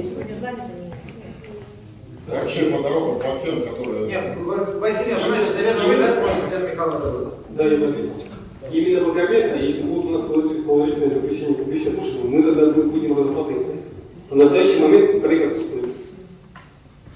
Только после получения положительного запрещения будем разработать проект. То есть проекта у нас пока нет в планировании, и тем не менее вы уже предприниматели предупреждаете. Ну, чтобы сделать проект, нужен коридор. Так как этот коридор невозможно... Сбегаете с компенсационными местами, ломаете их. Павел Васильевич, а вот по соседям, да, вот я и в том доме живу, где-то 29, да, там сейчас создали инициативную группу, соседи все тоже, и нас включили, знаете, которые там есть. И группу отправили за подписью, уже 3D проект. Коллеги, давайте мы закончим второй вопрос по текущему содержанию и ремонту. Нет, тут сказали, что нет проекта, а проект уже есть. Я вам могу сейчас показать даже. Хорошо. Тогда мы давайте в капитальном ремонте обсудим. У нас нет еще общественных слушаний. Вот только что нам сказали, что нет общественных слушаний, и пока нет предмета даже обсуждения. То есть не согласовано еще. Нет, если вот сейчас... Подождите. Если вас пригласили в управу, это значит отрабатывает наша администрация заблаговременно.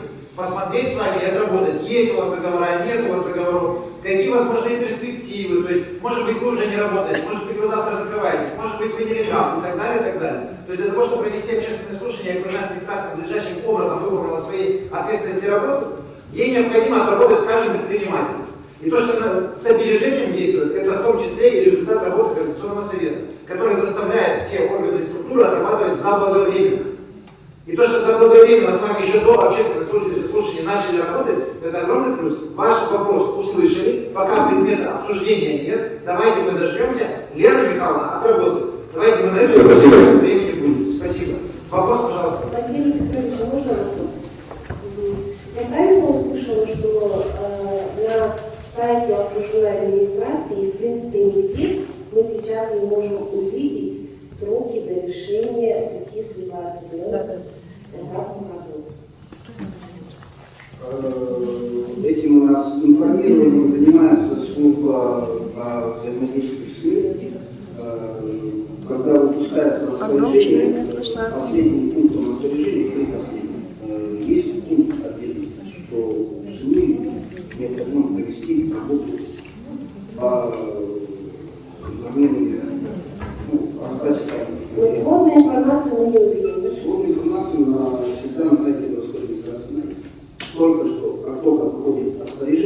сразу же публикуются на сайте администрации. Сводную информацию, как дополнительно, как на карте можно наглядно посмотреть, мы разработаем и как приложение отдельно сделать. Есть. У меня вопрос, Василий Петрович, раз уж здесь Дмитрий, раз уж застали его здесь, да? Василий Петрович, скажите, пожалуйста, вот недавно обсуждали мы разметку дорог и так далее. У всех предпринимателей также есть автомобили, и у меня в том числе есть автомобили, которые сейчас из-за ремонта дорог, да, капитальной работы и так далее, то есть светофор, как вообще вот вы, ну не знаю, вам это вопрос, не вам, или может быть другие службы мне ответят, значит, перекрываются дороги, но в то же время светофоры, да, то есть они не меняют, работа светофора тоже должна как-то согласовываться, меняться. И получается, что если раньше была пропускная способность для светофоров была одна, то есть так как возникает больше поток машин, пропускная способность у данных дорог падает. Вообще это рассматривается, или вы просто вот мы закрываем дорогу и ездите как хотите? Как сейчас на самом деле и обстоят дела? Это же можно лучше делать, регулировать в комиссии, посмотреть и так далее. Люди работают со светофорами, люди работают то же самое, как сказать, высшая фирма, сейчас не знаю, как это занимается. Ну, на самом деле я лично вижу сейчас бардак. Вот в этом плане бардак, хотя это прямая ваша работа облегчить жизнь, да, и автомобилистам, и предпринимателям, и так далее. Раз вы делаете дороги, как глава сказал, что да, правильные дороги должны делаться. Мы устали уже от таких плохих дорог, но надо же как-то думать. Мы сформулировали вопрос, да, что вопрос меняется, то есть это сам благовременно делается вообще, или это по факту, или каким образом? Дмитрий не успел запомнить ваше общество. Дмитрий Иванович. Касательно светофоров, работа ведется. При формировании, скажем так, проекта распоряжения, какая улица должна была быть закрыта, естественно, по определенным путям, если при перекрытии образовывается Т-образный перекресток, само собой все работы светофоров корректируются. Допустим, сейчас мы в последнее время были сделаны ранний старт на перекрестке Ярославского-Кирова, на перекрестке проспекта Плоховского, добавлена была фаза на перекрестке Тимирязева-Вишнева. Но здесь стоит тоже понимать, что у нас все светофорные объекты работают в тесной связке. То есть если вот так вот визуально вот я пришел и смотрю, что вот здесь вот много стоит, а с этой стороны мало, оно у нас кардинально меняется. Стоит только постоять час, полтора, все поворачивается в другую сторону. И стоит понимать, что если здесь увеличить, у нас была практика еще в сентябре прошлого года, мы добавили ранний старт на перекрестке Каландрашвили-Равинского. Как пробный вариант, и увидели то, что в этом случае увеличивается пробка на перекрестке Петровского-Равинского. И обратно поменяли. То есть говорить о том, что светофор не настраивается, я считаю, что это неправильно. Все наглядно видно на обозначенных перекрестках. Василий Петрович, а тогда, если, допустим, вот есть запрос общества о том, что необходимо изменить систему работы светофора, куда они писать опять, куда обращаться? Да, сюда, дальше на голову города писать. Все описывается сразу. Вертикально. То есть, если есть вопрос именно по работе систем светофора, то есть, по крайней мере, в течение скольки дней работает? Сначала отрабатывается и как бы направляется от этих. Ну, в течение скольки дней? Потому что, допустим, я с полным минусом могу сказать, что не было такого, что по обращению гражданина что-то уже поменялось. Ну, имеется в виду. Это уже заранее отрабатывается совместно с строем. Давайте я немножко добавлю тоже, да. Василий Петрович правильно сказал, что корректировка светофорных объектов, в том числе, да, это как бы комплексная мера, которая должна осматриваться не в рамках одного перекрестка, да, или одной какой-то дороги, да. Тут надо довести информацию, да, что полным ходом сейчас у нас в городе ведется внедрение интеллектуальной транспортной системы, которая позволяет производить корректировку, в том числе светофорных объектов, режим, пас, перестройки и так далее. Вот. Но этот проект комплексный, он с прошлого года реализуется, разделен на несколько этапов. Вот, в прошлом году, если не изменяет память, было установлено порядка 22, что ли, камер на несколько светофорных объектов, и так в течение последующих еще 2 лет эта система будет вводиться в эксплуатацию. Да, и тем самым мы в ближайшее время придем к тому, что у нас появится возможность, не полностью, конечно, да, но в самых оживленных улицах города осуществлять перестройку светофорных объектов комплексно довольно быстро. Поэтому работа в этом направлении тоже ведется, республика активно реализует этот проект, будет верить на эксплуатацию города, и буду надеяться, что это нам тоже в том числе поможет быстро и качественно реагировать на те запросы, которые поступают. Спасибо. Спасибо, Владимир Юрьевич. Пожалуйста, вопросы за. Здравствуйте, меня зовут Кибельбек Екатерина Муратовна. У меня обращение от лица предпринимателей, и я попрошу никого не перебивать, да, и не слушать. Касаемо бизнеса и дорог. Я извиняюсь, Екатерина. Тут была просто задета тема, то, что будет делаются новые дороги и Хорошо. старая. Если у вас вопросы и предложения по текущему содержанию и ремонту дорог, давайте мы озвучим. Если нет, то, извините, пожалуйста. Коллеги, есть вопросы по текущему содержанию и ремонту дорог? Нет, у вас нет по текущему содержанию? Нет. Можно я договорю? Мы как бы всех выслушали, почему вы не можете двигаться вперед, а нужно закрывать вопросы. Я вам не Движемся дальше. Вот человек выступал по поводу бизнеса, который страдает. Мы сейчас от закроем сначала ремонта второй дорог. вопрос по капитальному текущему ремонту дорог, потом перейдем к следующему. Я не говорю, что я вам не предоставлю право выступить. Вы обязательно выступите, но в свое время. Пожалуйста, Андрей, вот... Здравствуйте. Скажите, пожалуйста, кто отвечает за улицу Лизы Чапиной? Это что, содержание, ремонт? Что? На данный момент содержание. Проезд на 66-й базе.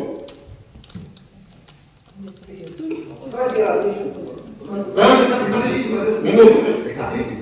давайте мы это в отдельном Слово содержание. На данный момент туда невозможно проехать. Это в рамках вопроса Чернышевского. Отдельно улица Чернышевского будет, и мы отдельно в рамках вопроса Чернышевского все улицы содержания, благоустройства, ремонт, все посмотрим. Давайте. Это еще будет. Это да, это отдельно будет Труда, Чернышевского и Ильинская. Давайте мы закончим текущий вопрос, что ли, дальше. Давайте. И по Климову, я живу на Чернышевского, как бы и работаю. Мне просто вопрос, когда вот это все планировалось сделать, да, почему прилежащие улицы вообще ничего, ни грейдер не пройдет, ничего. У нас бардак вообще. Знаем эту болевую тему, у нас Ольга Альбертовна здесь, она прямо отдельно рабочая группа возглавляет. Да, целое вообще невозможно даже мы выстроить. рассмотрим улицу Чернышевского, абсолютно знаем этот больной вопрос, раз в неделю проводится по этому совещанию. Давайте, коллеги, если... Один вопрос. Я хотел бы просто задать вопрос окружной администрации, согласовывается план капитальных дорог именно вот этих фронтовых с республикой. Я что-то в последнее время увидел, что там они начали, здесь начали, а что мы должны на велосипедах ездить теперь? Да. Олег Ильич, Да, давайте, Андрей Анатольевич, пожалуйста, задайте. Вопрос услышан, вопрос в следующем вопросе будет рассматриваться капитальный ремонт дорог. На самом деле, конечно, обидно за то, что у нас сейчас улица Чернышевского закрыта, да, и делается там коллектор, но самое смешное, что он будет готов закрыть, чтобы расширяться до 4 полос. То есть, да, вот мы про то говорим, что нет согласования с разными структурами, и вот сроки ремонта, капитального ремонта работ у нас почему-то все кончаются 30 октября. Яркий пример, поселок Пригородный, улица Центральная. Километр дороги. Я закончу второй вопрос. Все, коллеги, второй вопрос по текущему содержанию ремонта дорог у нас завершен. Давайте, если коллеги есть пожалуйста, переходим к третьему вопросу капитального содержания. Подождите, по содержанию улицу авиационная, просто протокол включите. Текущее содержание. В районе Сибойла у нас там идет обводнение участка этого. И вот эта улица по текущему содержанию, пока там пропуск воды не сделают, нормально под дорожным полотном, мы будем там иметь большие проблемы. Это мы рассмотрим улицу Труда. Да. Авиационная, это не Труда. Она там соединяется, это все единый узел. Нет, это не. Нет, разные. Как? Текущая называется улица Труда, авиационная. Она с Труда же пересекается. Возле заправки. Пересекается, но это абсолютно другое. Это не входит в проект, ее не будут ремонтировать. И там постоянное падение, там не проехать ни автобусы не могут. Там высокий трафик идет по авиационной этой дороге, да? И если там они не сделают пропуск воды под дорожным полотном хотя бы в одном месте, то там все эти проблемы будут. Там они камеры мотоцикла там тренируют. И все это, да, неделю за две. Вы сделаете по образцу, который сказали вот, Анне Ивановне, предложение написать по градированию содержания дороги. Обращение сделаете, и мы, как член Координационного совета, вместе его отследим, отработаем. Хорошо. Мы неоднократно писали по этой дороге даже в прокуратуру в течение нескольких лет. Тогда копии документов не отдать вам. Хорошо. И Альбина Егоровна тоже говорит. Да? Хорошо. Второй вопрос закрыли, коллеги? Закрыли. Спасибо. Давайте двигаемся дальше. Капитальный вопрос. Вы хотите капитальный? Да, на самом деле я закончу свою мысль о том, что все дороги эксплуатируются до 30 октября. То, что можем сделать за 2 недели, мы делаем 3 месяца, то и больше. Почему так вот эти контракты раздаются на такой длинный срок, я не знаю. То есть мы вот сейчас там отсыпали щебни, будет пылиться месяц-два, я не знаю сколько, но в конце октября они засортируют. Та же дорога Чернышевского. На самом деле, ну мы все видим, мы все люди грамотные. Там работает 3 человека, 4 человека, 2 экскаватора. То же самое на проспекте. Зимой вообще никто не работал. Какой смысл закрывать новый проспект, если у нас там работает, ну вот, пойдите, посмотрите, 10-12 человек. Вот сейчас, когда начались атаки, там вроде увеличили количество. А максимально удобное время для работы зимой с нашей мерзлотой, январь-февраль, никого не было.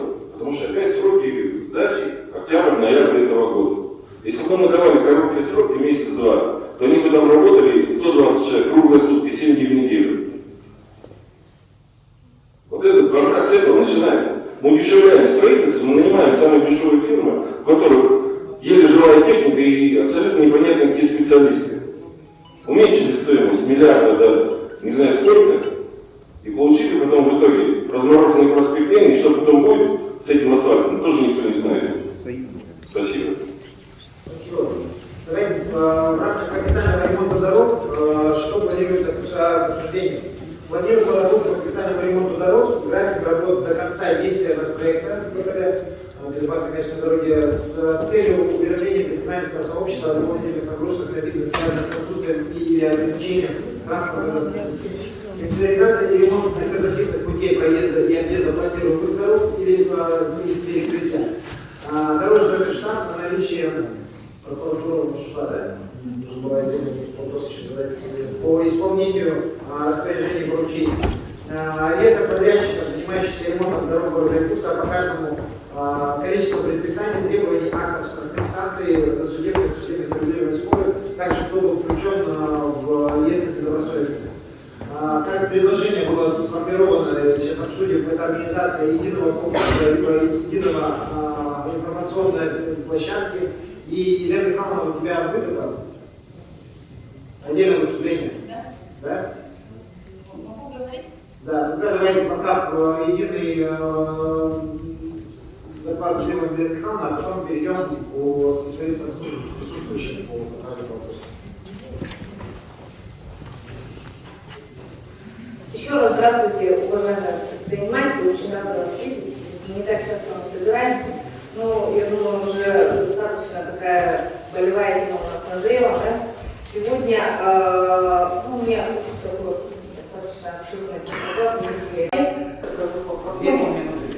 Да, сегодня для Совета, к сожалению, да, уже очевидно, что окружная администрация в вопросе ремонта дорог не заинтересована взаимодействовать с Советом. И как результат вы видите, как много вопросов у людей возникает. Мы, как представители бизнес-сообщества, равно как и бизнес города вообще, находимся сейчас в информационном вакууме.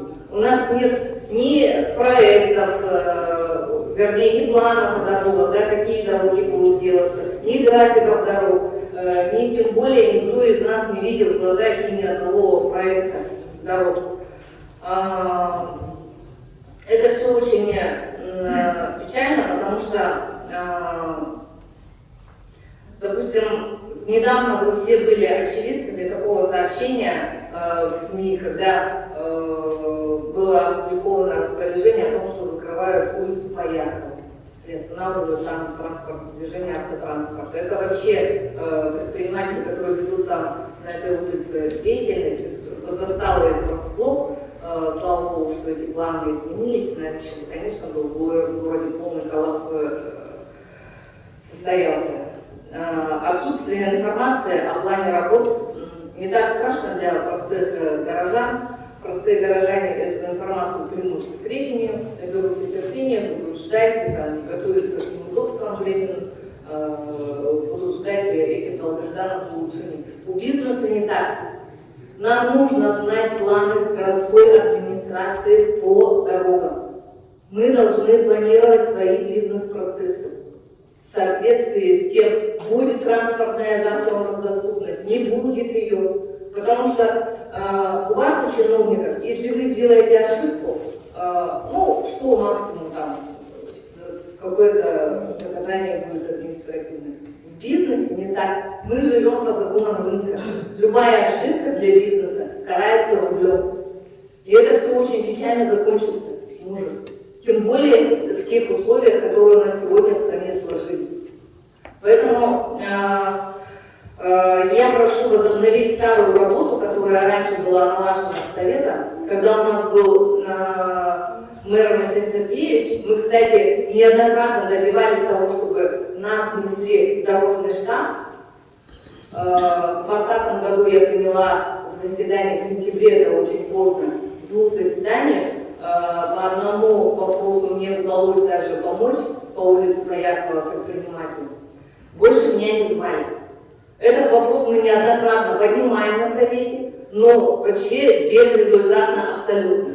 Мы были вынуждены обратиться к главе Александру Сергеевичу по этому вопросу. Он нас поддержал, он нас понял, мы всегда у него находили понимание, он нас понял, поддержал и поручил Евгению Николаевичу этот вопрос отработать, чтобы члены Координационного совета были включены в дорожный штаб.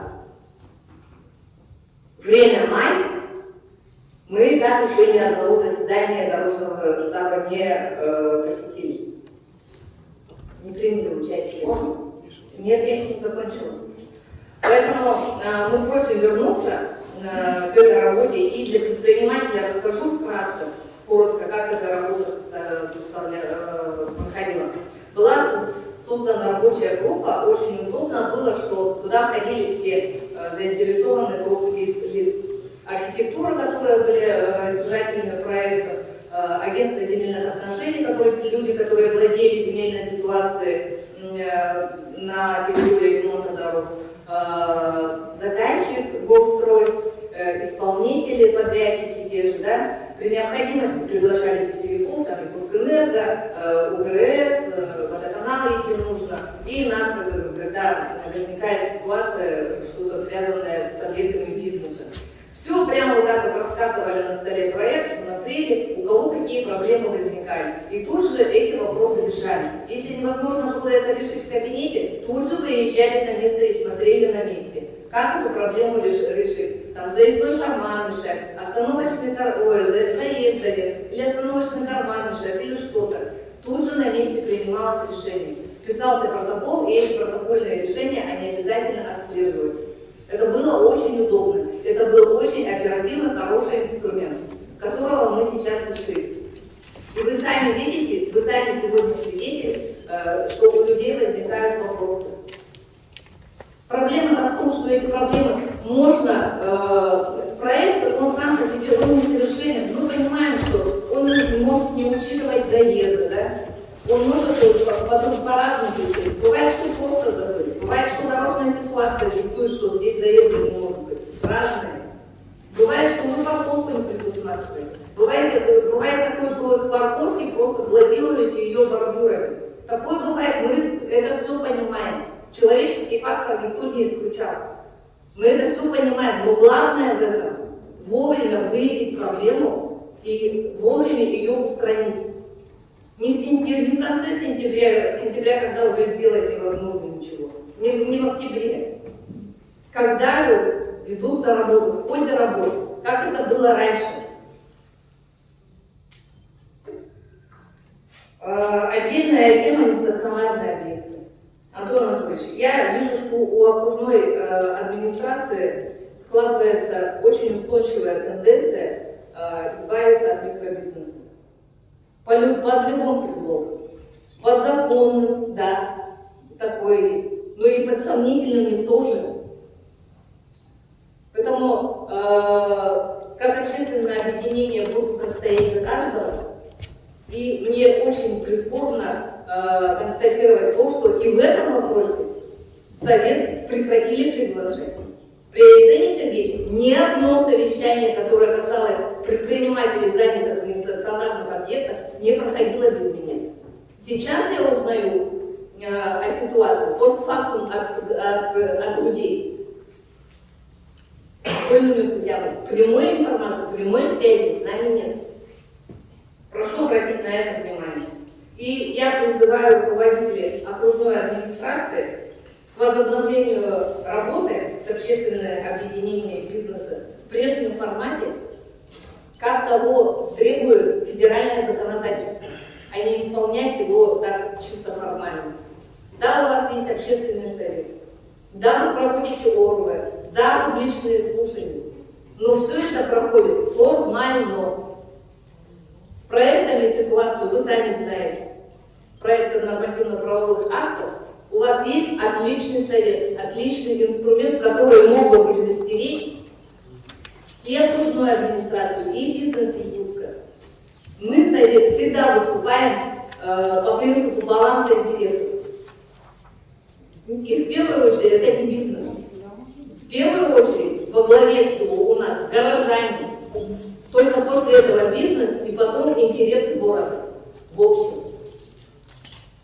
Поэтому я очень надеюсь, что ситуация у нас переломится, отношения между нами изменятся, и все-таки мы возьмемся и будем плодотворно работать совместно.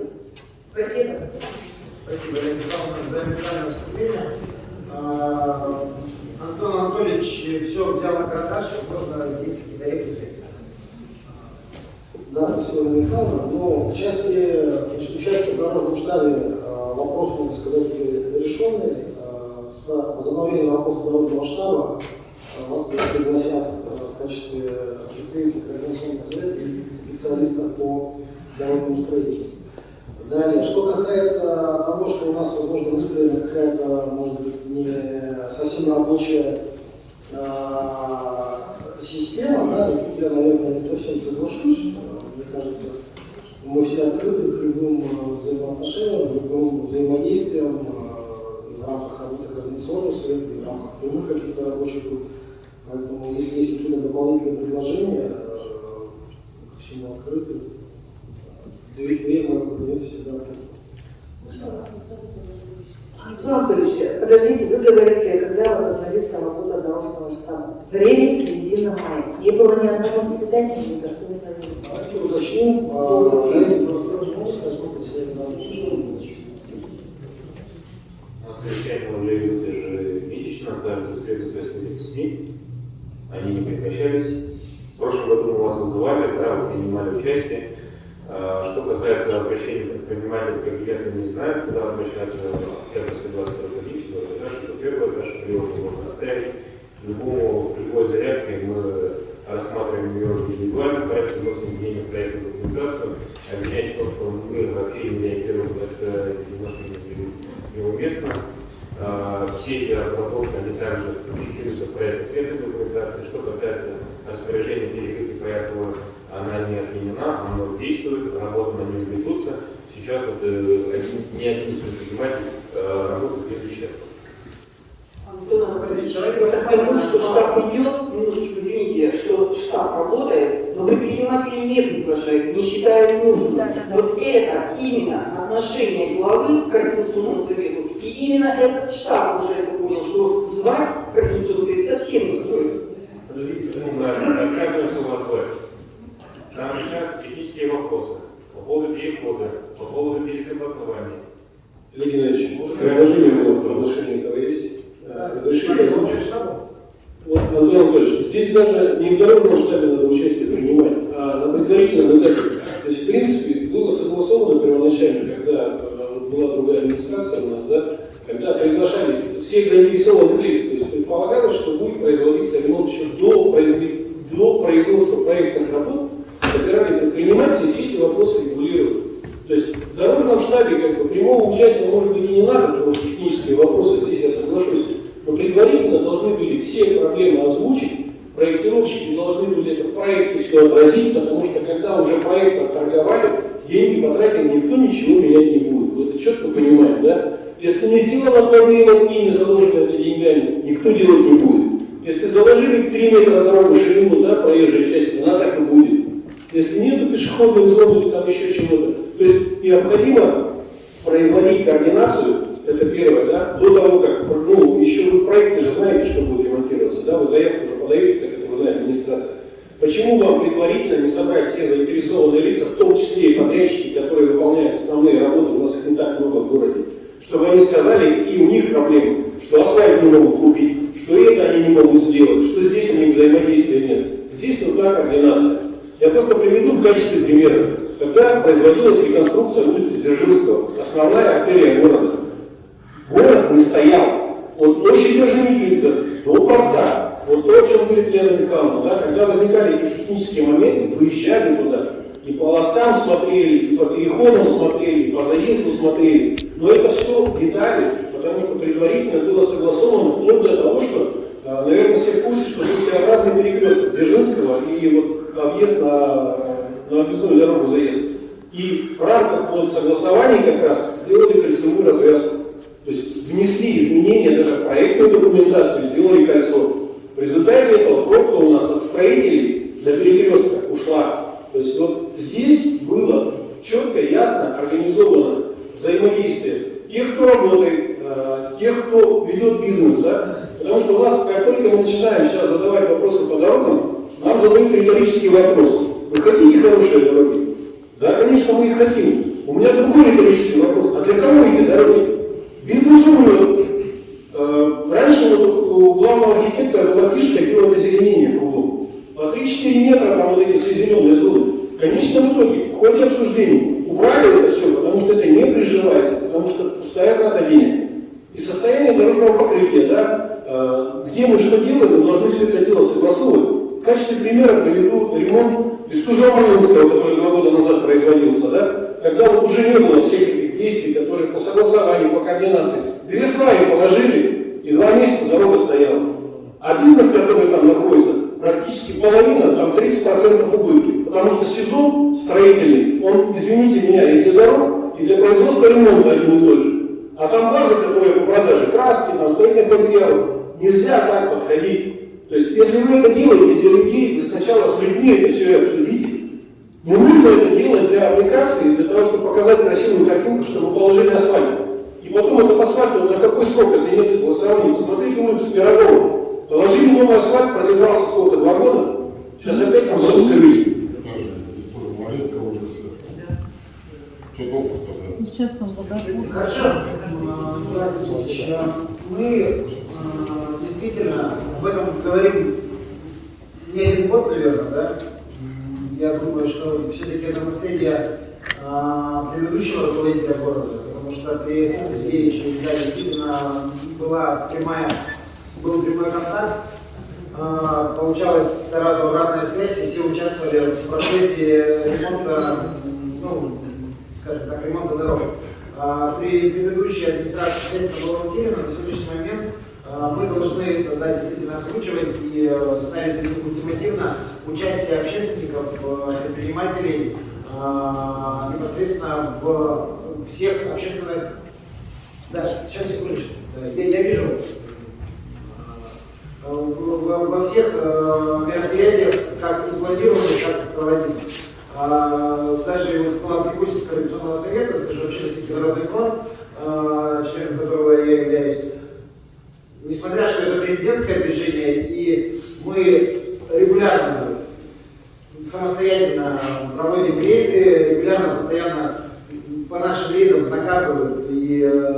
года поступает, в год поступает, то, что мы это делаем, все равно не берут нас на выезд. Почему, я не понимаю. Почему это не планируется, почему это не делается совместно с общественностью, я тоже не понимаю. Возможно, необходимо издать какое-то распоряжение, или каким образом? Может быть, Антон Анатольевич вам подскажете, как это делать, чтобы по умолчанию планирование ремонтных работ и контрольных мероприятий по выездам, которые проводятся не каждый день, проводятся там раз в неделю, может быть, раз в 2 недели, или как-то проводятся, когда коллегиально выезжает, брать хотя бы представителей Координационного совета. Потому что на каждой улице есть предприниматели, на каждой улице у каждого предпринимателя возникает проблема с проведением ремонта дорог. А то, что они не слышат предпринимательское сообщество, не слышат жителей города, это крайне негативно сказывается на всю информационную повестку. Спасибо. Значит, честно говоря, я не предполагаю, что это должно быть закреплено каким-то нормативным документом, да, я думаю, что мы в рамках наших рабочих групп, через Координационный совет, через формирование иных рабочих групп, да, мы все эти вопросы можем решать. Уже не раз всплывал, может быть, не самый лучший, но тем не менее работающий, показывающий результаты, пример по улице Чернышевского, да, то есть мы, во всяком случае, пытаемся выстроить взаимодействие, какие-то вопросы находим в общий язык. Вот. Мне кажется, вот в таком формате мы работу можем спокойно продолжить. Да. Что касается работы дорожного штаба, да, я думаю, что мы все-таки как-то сможем найти возможность, да, привлекать представителей бизнес-сообщества, да, для того, чтобы какие-то вопросы проговаривать, именно текущие. Да. А что касается необходимости, значит, на предварительном этапе, да, привлечения общественности, да, это, безусловно, важный момент, и нам нужно в этом плане работу выстраивать, возможно, где-то заново, возможно, где-то. Спасибо. Я все-таки думаю, нужно, наверное, дать... Да, я прошу прощения, продолжу. По ситуации с участием представителя Координационного совета в работе дорожного штаба. Пусть это уже давно не формат просит, пожалуйста, приглашайте. Это решение, которое было принято Координационным советом, которое было согласовано с главой города, которое было протокольно отмечено. Протоколы Координационного совета подписываются, утверждаются главой города. То есть речь идет о том, что не исполняется нормативно-правовой документ, который подписан главой города. Мне кажется, что тут надо не уговаривать и давайте вы наконец начнете нас приглашать, даже представители дорожного штаба. Это надо ставить в известность управления муниципального контроля о том, что не исполняется поручение главы. По факту это поручение главы, которое никто не отменял. Поэтому мы должны не упрашивать, а вообще господ, который не уведомляет о заседании штаба, человек, который был делегирован главой города, который дисциплинарно требует отношения. У нас председатель оперштаба кто? Да. Да, мы должны. Владимир Алексеевич, да? Небольшой ремарку сделаем. 2019 года, да, вот вступили в национальный проект ПД. Если помните, то до 2019 года такой объем уличной дороги реализовывался. Это порядка 5-10 километров максимум. 2019 года уже колоссальный цифр, более 20 километров. 21 года около 48 километров. Да, конечно, есть вот ряд острых моментов. В первую очередь, мы с 2020 года, даже 2019 года проводили общественные публичные слушания. До ковида это были очные встречи на площадке ФРА. Приглашались предприниматели, приглашались активные граждане и рассматривали каждый эскиз проекта. В 2020 году работа была такая же. В 2021 году в формате уже ВКС было. Конечно, неудобный формат, но какой был, какой локдаун был, что именно имеется. В этом же году также не все публичные обсуждения тоже проходили. Что касается правил косметики, да, технические стороны оставили специалистам, что касается стратегии, то на данный момент подготовлены документы с выражением администрации до 2024 года перечень уличных дорожных сети, подлежащих ремонту и так далее. Вот этот документ его можно уже вживую обсуждать. Вносить изменения, да, вот поправки, да, вот здесь вот и так далее. И все нормативные документы, которые следуют на кодексе, говорят, что сперва надо разработать проект планировки проекта межевания территории, определить, где будут инженерные коммуникации, где будут автомобильные дороги и где элементы сервиса, дорожного сервиса, либо же объекты предпринимательства. А после этого уже приступать к реализации проекта, имея вот этот документ. Вы когда предпринимателям дадите слово, вот люди хотят что-то спросить, вы затыкаете рот, вот какие-то там, сначала это, потом то.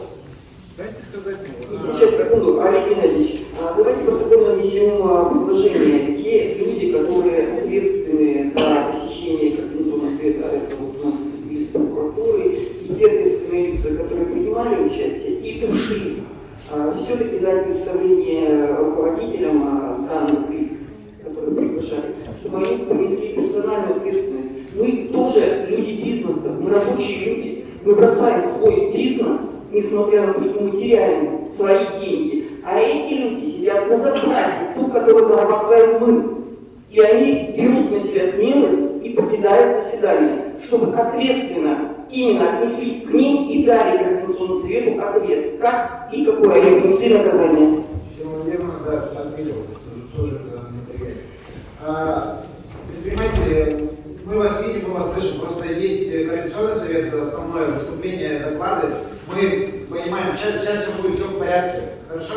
Нам нужно формулировать решение и дальше двигаться. По оперштабу, по включению в рабочие группы представителей Координационных советов, представителей Координационного совета на выезды, которые комиссионные происходят, я думаю, все-таки мы оформим поручение и сделаем протокольно это все. Так. По наказанию ушедших, да, мы тоже протокольно отразим. По капитальному ремонту дорог планируемый график и оперштаб, это все обсудили. По реестру подрядчиков, занимающихся ремонтом дорог, кто может подсказать, сколько штрафов, актов там, с момента вот, как раз таки вот этой колоссальной нагрузки по безопасным качественным дорогам за период действия нацпроекта, кто может сказать, сколько вообще было актов, сколько предписаний было, кого-то включили в черный список, с кем-то судитесь, с кого сколько изыскано денег. То есть данную цифру скажите, чтобы понимать, что мы не просто говорим вам, ой, вам тяжело, да, извините, пожалуйста, работайте. Результат какой вашей работы? Кроме того, что мы видим некачественное выполнение работы. Кто может выжиться? У нас полномочия дальше не устроит. По поводу организационной работы, она ведется у нас ежегодно, более 1000 подписаний выдано, 2 федеральные организации включены в реестр. Цифра, скажите, пожалуйста. 2 федеральные организации включены в реестр, более 1000 подписаний с 2019 года ведется у нас. Штрафы уже, если я не ошибаюсь, на миллион исчисляются, которые уже оплачены. Выиграно порядка 8 судебных процессов в пользу трудовой администрации. Предписание медицины наших внутренних, а не закроем воздухоплавание. Ну да. Я правильно понял, что следующее заседание Дорштаба будет в следующую неделю, да? У нас рабочее совещание каждый следует. Ну вот я правильно понимаю, что в Координационном совете включен в Дорштаб по согласованию Нового года? Включен, это другая версия. Так, Олег Геннадьевич, извиняюсь. Так все-таки кто-нибудь ответит по Лизе Чайкиной или нет? Нет, ну сейчас минуту, я и жду ответа, как? Мы по Чернышевскому, подожди, капитальным ремонтом закончим, пожалуйста. Можно Я извиняюсь, подождите, капитальным ремонтом закончим. Подождите, вопрос... Сейчас по капитальному ремонту, хорошо. По Якова Потапова были слушания? Люди хотят вопрос спросить, что закрываете им. Почему? По Якову Потапову. По Якову Потапову капитальный ремонт в этом году? Отвечаем, если вопрос по сути, отвечаем. Да. Когда? Зимой, почему вы обманываете? Почему округ об этом не знает? Округ даже об этом не знает. Елена Михайловна, когда мы собирались, я сказал по Якову Потапову, ну, последний раз не собирались. Яков Потапов уже закон, это вот делается. Вы публичные слушания назначили на конец декабря 26-28 числа. Две новогодние. Вопрос поступил. Либо не было. Это вообще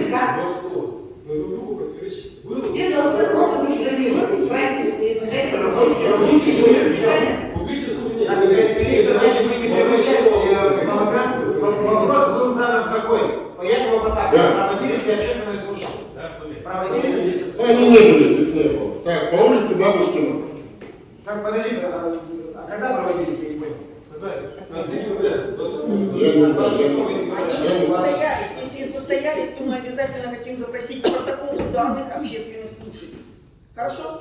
По улице Бабушкина. Что планируется вообще? Будет ли строительство бабушки? В каком году вы сказали? Человек, подождите, вот стоит человек у микрофона, представился, он задает. Задаст вопрос. Потом будет задавать следующий. По улице Бабушкина.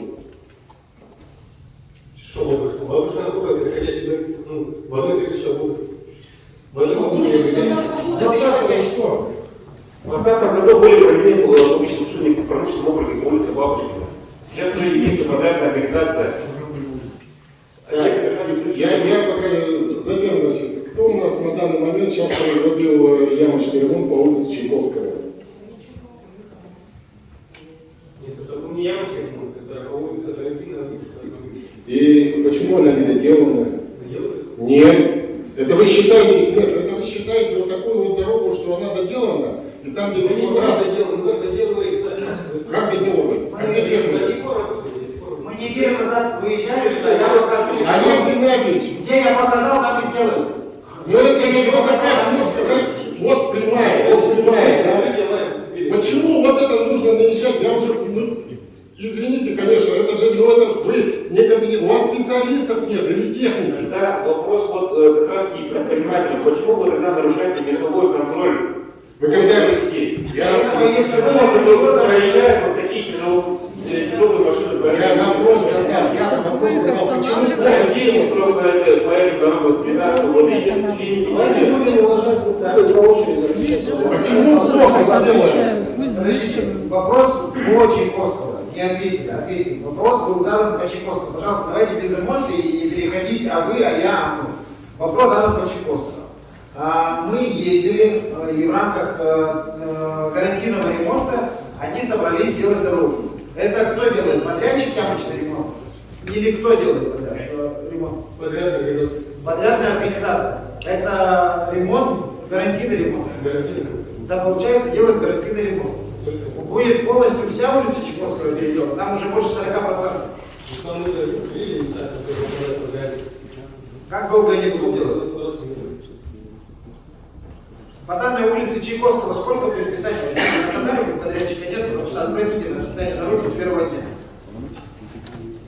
Вот конкретно ответьте по улице Чайковского. Сколько предписаний, сколько наказаний и вообще какое наказание? И сроки вот этого всего.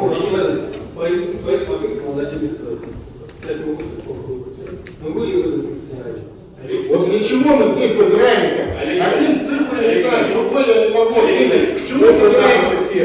Вы бы нам заранее направили бы информацию по постановке, по повестке этого вопроса. Вот это вот один бардак в описании было выдано, сколько квадратных метров этого полотна там заведено, и с какого года это... Оно у вас послезавтра отвалится, Инвестиционный совет мы направляли.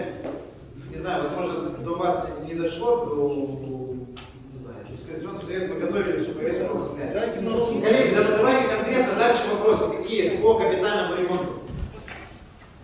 Вот человек ждет уже час. Александровна, директор ресторана Technology. У меня два вопроса и одно предложение. У меня первый вопрос по проспекту Ленина.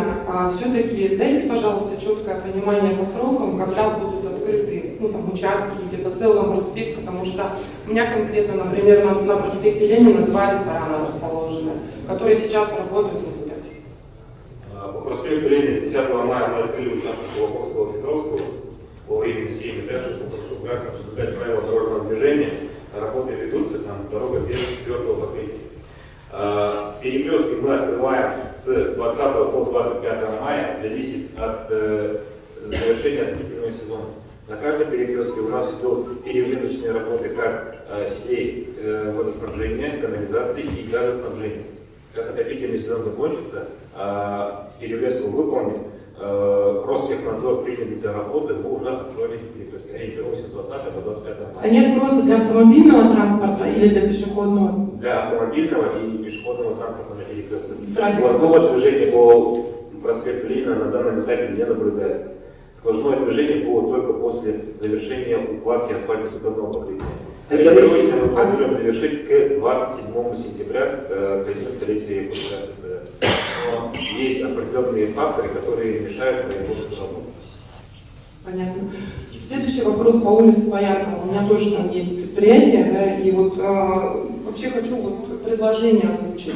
Коль управы наши доблестные работают и находят время писать нам всем расписание, чтобы мы вывески меняли, снег вывозили. Почему они нам, предпринимателям, не могут отправлять уведомления о том, что будут проводиться реконструкции в такие-то сроки и так далее заранее, чтобы мы могли планировать свою бизнес-деятельность, так скажем? Вы можете как-то с управами коммуницировать, чтобы они находили время и отправляли нам, предпринимателям, письма, нас уведомляли с уважением, так скажем? А не мы выцыганивали, вот мне лично, мои коллеги не дадут собрать с администрации, мне в декабре, в январе для того, чтобы спланировать план продаж на год, пришлось аж до директора Турстроя, которому командировки лично на него выходить и просить график работы проспекта Ленина. Ну это что такое? Да, по округам принято, но есть более короткий путь, можете обратиться к муниципальному заказчику, ну, в течение недели вам ответ может предоставить. Ну хорошо, я, допустим, у меня есть, условно говоря, есть с кем коммуницировать, мне проще, это мои бывшие коллеги, вот, допустим, с координационным советом, но не все есть мелкие предприниматели, которые вот, ну, не знают даже, куда обратиться. Почему нельзя писать уведомления? Вот я сейчас хочу, дайте мне уведомление на Бояркову, вот я сейчас хочу понять, по какому графику будут проводиться, мне тоже надо планировать. Ремонты, закупы, вы понимаете, мы переправу, да, на долгосрочный закуп. Я прошу прощения, не услышал ваши имя. Предложение. Василенко Наталья Александровна. Да, предложение на самом деле очень действенное. Давайте мы себе возьмем исполнение, чтобы график работы мы все право могли направить, и любой желающий мог информацию. Или они пускай такие же письма направят предпринимателям. Вообще на сайте повесить для всех. А кто может быть актуализирован? Разослать, почему я нашел Конечно, человек будет советом уже аутентично писала. Но на сегодняшний день, да, еще окончательно.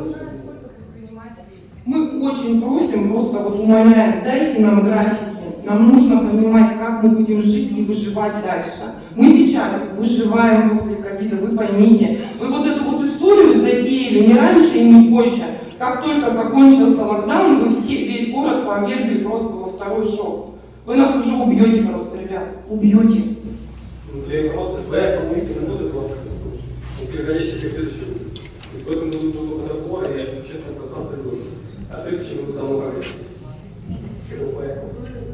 Ну, график дайте, пожалуйста, дайте просто график, чисто по-человечески.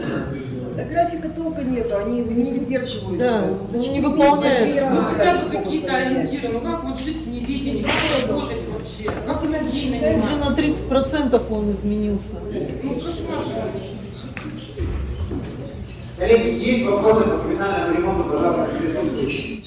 Капитальный ремонт улицы Труда можно задать? Подождите, давайте. Я предложила общее, все-таки эту вкладку, которая дороги на сайте окружной администрации, ее актуализировать. Вот вы говорите, Антон Анатольевич, что информация пока не готова. Вот какая есть, вот такую и выложить. И написать какую-то сноску, что это предварительная информация, она будет меняться, пожалуйста, следите. Вот что есть. Организация тоже должна проводиться своевременно. Чтобы хоть как-то люди сориентировались. Вообще нет информации никакой. Спасибо. Тогда мы сделаем протокольное решение о том, что рекомендовать окружной администрации сделать прямо отдельное окно, капитальный ремонт и текущий ремонт дорог, и в них сделать раскладку раз, два, три. Да. Раскладка дороги, и там на ремонт, на текущий ремонт. Те же ямы, простые жители тоже могут же туда организоваться же можно. Давайте отдельное.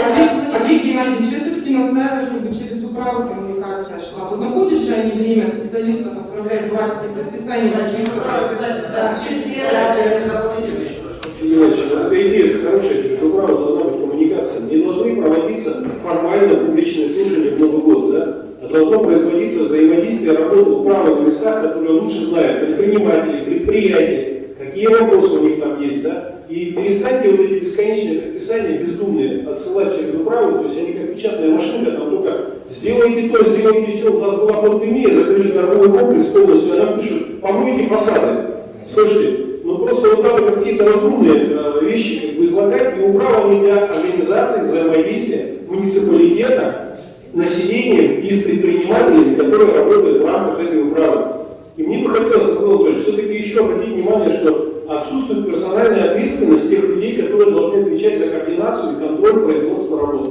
Был тут такой товарищ Горохов, да, который бегал, грудь себе стучал, как только наступил период ответственности, человек перевелся на другую должность. Где он сейчас? Неизвестно. Ответил? Нет. Хорошо, коллеги, давайте мы будем считать вопрос по капитальному ремонту завершенным в части именно организации производства работ. Обсудили, в принципе, все. Давайте переходим, если есть вопросы в рамках капитального ремонта, планирования, у вас в рамках капитального ремонта планирования. Скажите, пожалуйста, улица Буйков Иван Вячеславович, социальный народ.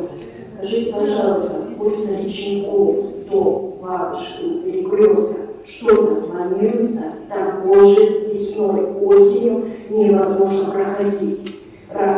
Когда будет знак стоять возле перекрестка Бабушкина, 30 домики, потому что дом на сотке 11 валится, трещины нашли. Мы писали в окружную администрацию, в аварию, мы писали во все инстанции и сказали, что поставили шлагбаум. Благодарю. Да. По улице Речников был поднят вопрос по установке запрещающих для грузовиков знаков содействия. Да. 7 мая, насколько я помню, она уже стоит. Не фотографии, не обстановки. Подвещение дома года. Дома. Состояние Да, вот, получается, возле дома стоит дом. И там вообще трещина идет. Когда грузовые машины, дом трещит по швам. Вот такие трещины уже пошли. Ну, то есть вопрос получается решенным из-за запрета уже проезда дорог. Но только нужно, наверное, обратиться в управу. Обращаться. Нет, имеется в виду по ремонту, по восстановлению дороги, его трещин дома. Возможно, это как ремонте, как это предусмотрится. В любом случае, держите нас тоже в курсе. Коллеги, давайте по планированию там ремонта мы закончили. Я видел в конце нашего совещания, скажу. Переходим к Чернышевского. Нет, у нас водоканал, газовщики и все остальное, у нас есть отдельный человеческий вопрос. Коллеги, мы прямо вот очень медленно, тяжело идем. Давайте по сетям и тогда в рамках капитального планирования работы. Насколько мы все понимаем, у нас нет скоординированной повестки и нет единого какого-то перекрутка или акта согласования или какой-то межведомственной комиссии, которая могла бы участвовать или участвовать в планировании мероприятий не на ближайшую неделю, а там на 2-3 года вперед. То есть, допустим, до конца национального проекта, до конца исполнения национального проекта, возможно, в будущем какое-то планирование выполнения работ с учетом коммуникации весенних.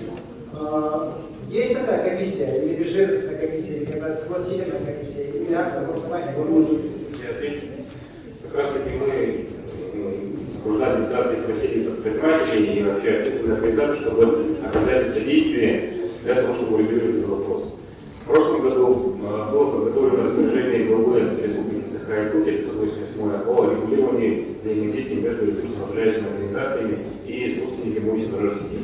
Прописаны все договорные обязательства как для абонентов, так и для администраторов сетей. Теперь все просто. Если вы будете, так, например, предприниматель переходить на какую-то улицу дорогу сетей, просто будете нести гарантийные обязательства в течение 5-8 лет. Нет, это понятно вопрос. Есть какая-то комиссия? Есть регламент, ждем распоряжение 588 уровень правительства Республики Саха-Якутия, распоряжение 588 от 2021 года. Это что за комиссия? Регламент по регулированию, по взаимодействию ресурсоснабжающими организациями и собственниками имущества России. У нас как получается, да, до прошлого года все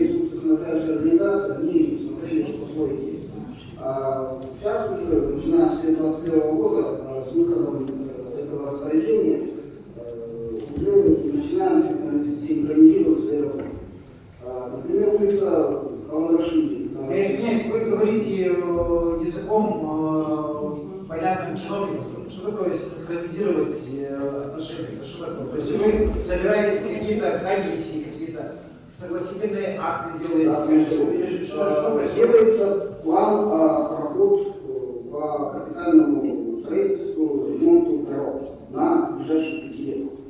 Она утверждена распоряжением 435 от 16 марта этого года. Она уже есть, размещена на сайте окружной администрации. Эти планы сопоставляются, можно сказать, или привязываются со всеми работами надлежащих организаций. И на улице, допустим, Каландрашвили мы сейчас видим, что работают сначала газовики, потом зайдут дорожники, чтобы после дорожных работ дорожному полотну не заходить. На улице Ильинской тоже Винокурович. Подождите, а не стоит А кто из общественников включен туда? А там нет комиссии. Мы направляем искусственникам свои планы, искусственники свои То есть планы. получается, какой-то согласительной комиссии нет? Нет. То есть нет никакого межведомственной комиссии? Нет никакого ВК, ничего? Вот по этой причине, видимо, две параллельные дороги сразу закрыли, да, Чернышевский проспект. Именно потому, что нет согласования, нет заранее обсуждения, вот взяли, закрыли. Ну, нам захотелось, нам удобнее так работать. Да, выходит? У нас есть представители сельскохозяйственных организаций, вот, водоканала. Может быть, вы расскажете, как на сегодняшний момент происходит согласование с сетями, с водоканальскими? То есть что-то согласовывается, нет? До того, как начинаются работы, что происходит вообще? Если все дорожные работы, тем более с перекрытием, окружной администрации согласовываются, если не узнать, все дорожные карты, все сроки согласовываются. Нет, ну, вот, допустим, вот мы, опять же, неделю выезд, неделю назад выезд, по улице Каландрашвили. Там прокладывают трубу газовую, взорвали дорогу, проводят работы, а с водоканалом не согласовали работы. То есть там же какие-то трубы и водоканалы, и вам какие-то планируемые работы. Не, я понимаю, водоканалы там работают, через год там уже будут работы водоканала проводить. Точно так же, как этот тротуар, который проваливается 2 года подряд. Им через год там работы проводить по замене трубы. То есть зачем делать тротуар, когда его опять через год строить? Они согласование идет по электронному газопроводу, и каждый проект согласуется со всеми нуждающими. А то есть получается по электронному внутри окружной администрации со всеми ресурсниками по системе электронного документооборота происходит согласование документов. То есть а каких-то межведомственных комиссий не проводится, не собираетесь? Очень много реализуется. Очень много согласований. В неделю по 20-25 тысяч. Ну, смотрите, простая арифметика. Если дорога служит определенное количество времени, значит, вот сейчас две параллельные дороги ремонтируются, через, грубо говоря, срок службы 5 лет пройдет, опять они вдвоем будут ремонтироваться параллельно. То есть у нас так запланировано. Добавлю, что есть у нас федеральные документы, которые не должны упускать и должны в рамках этих объемов выполнить свои работы. Если мы сейчас будем разговаривать о том, что давайте мы не будем делать из-за того, что там выбор стоит простой. Деньги есть, надо делать. А касательно перекрытий, да, 22 год он будет очень сложным. В летнее время прогнозирует большое скопление автотранспорта, потому что по данным ГИБДД у нас в городе зарегистрировано больше 300 тысяч автомобилей. Это очень почти у каждого человека зарегистрирована машина. Ну, у нас получается так, что ведутся работ дорожных, да, с нашей стороны делается все возможное для того, чтобы отрегулировать светофор, для того, чтобы где-то какой-то проезд закрыть. Все эти потоки автопотоки, ну, видим след. Василий Витальевич, но тем не менее, из-за того, что сейчас колоссальный объем работ проводится в центральной части города,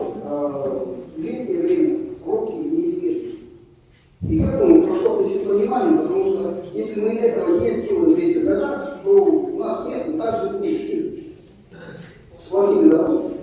Это все понятно, Василий Петрович, но вот как приводил пример ушел Андрей Анатольевич, смысл было перекрывать проспект Ленина весь, в октябре его сделать, начиная от Крупской, заканчивая Октябрьской, и он стоял закрытый все это время, ничего не делалось, вчера его открыли с той стороны. То есть, ну какая-то логика-то в этом должна быть, логики нет. Проект бизнес и говорит, для того, чтобы был интерес как в планомерном ремонте работ, так и в паритетных отношениях в поддержке бизнеса, необходимо как-то логически смотреть на эту ситуацию. И перекрывать две параллельных улицы, и перекрывать пересечение улиц. И не факт, что завтра, после того, как вы закончите эти работы, водоканал не начнет там, или кто-то там, Якутскэнерго там, или кто-то еще не начнет прокладывать кабель или прокладывать какой-то лоток. Скажите, пожалуйста, где вы даете две параллельные?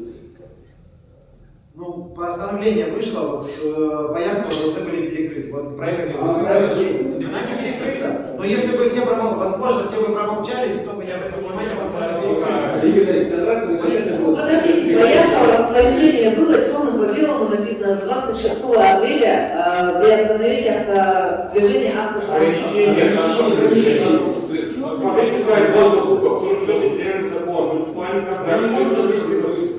Два производства одновременно, мы это тоже понимаем. Мы бы не закрывались, ходить переходящие в для того, чтобы делать. Коллеги, давайте я предлагаю по данному вопросу, по сетям, по согласованию вот этих вот организаций согласительных комиссий по правилам благоустройства, от Координационного совета предложение сделать возможно какие-то или общественные слушания, или какая-то согласительная комиссия непосредственно потом с Координационным советом предпринимательства, может быть, или общественностью, чтобы утверждать план, график и какие работы будут проходить с какими сетевиками. Потому что соглашение внутри чиновников в ЕСЭТе, оно не всегда видит конечную цель. Потому что поставил галочку и забыл. И не факт, что это кто-то там не подумал о предпринимателях, кто-то там не подумал о людях. Помогите, может быть, сформулировать, какое решение мы должны поставить на такое. Согласовывать этот акт или согласовывать этот план. Вы говорили, что это 5-летний план, да, Василий Петрович? Да, мы большую часть сделали до 24-го, там 25-й и 26-й года будут постепенно разобраться. Там сейчас общий объем 15-17 километров. Тогда давайте в это соглашение мы включим представителя Координационного совета, чтобы участвовал, чтобы видел, что происходит. И потом, как возможный результат, общественное обсуждение. Да, есть вечное предложение Координационного совета. Также проведите профилактическую работу по поводу присоединения к сетям ресурсоснабжения. Все основные проблемы идут вот из-за того, что подключаются к магистральным сетям, и они не исполняют ни требований ГОСТов, ни требований технических документов и так далее.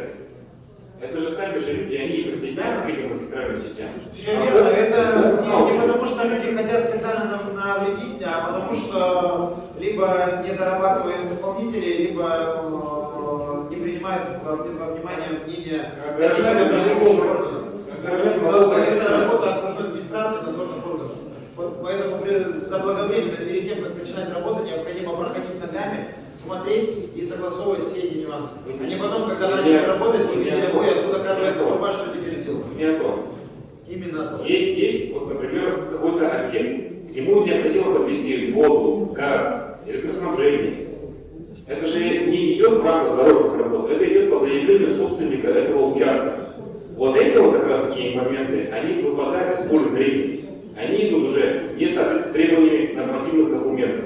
То, что сейчас в нашем межведомственном регламенте он создан, то, что вот электронно весь документ наоборот идет, это идут работы по магистральным сетям ресурсоснабжения города. Хорошо, спасибо. Вы нам сформулируете, что нужно как довести, как память. Пускай собственники, которые будут заявляться к объектам ресурсоснабжения, так и нести ответственность в соответствии с 257 федеральным законом. Ну, это контролирующих надзорных органов, а вы сделайте нам предложение, напишите как память. Я предложение краски озвучил, чтобы вы спокойно озвучили. Коллеги, давайте, у нас осталось полчаса, мы уже прямо вот в цельноте находимся. По сетевикам и по правилам благоустройства мы несем тогда предложение таким образом.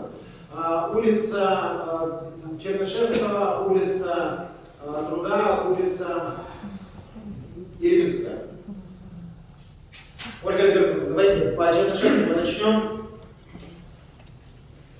Хорошее такое предложение, да, вы озвучили, нагрузить ответственность тех, кто включается к этим сетям. Да, у меня вам встречное предложение вообще администрации определить меру ответственности для подрядчиков, которые проводят работу по отношению к бизнесу. Я вижу общий фон сейчас в администрации города, предприниматели уйдут эти, придут другие, не придут.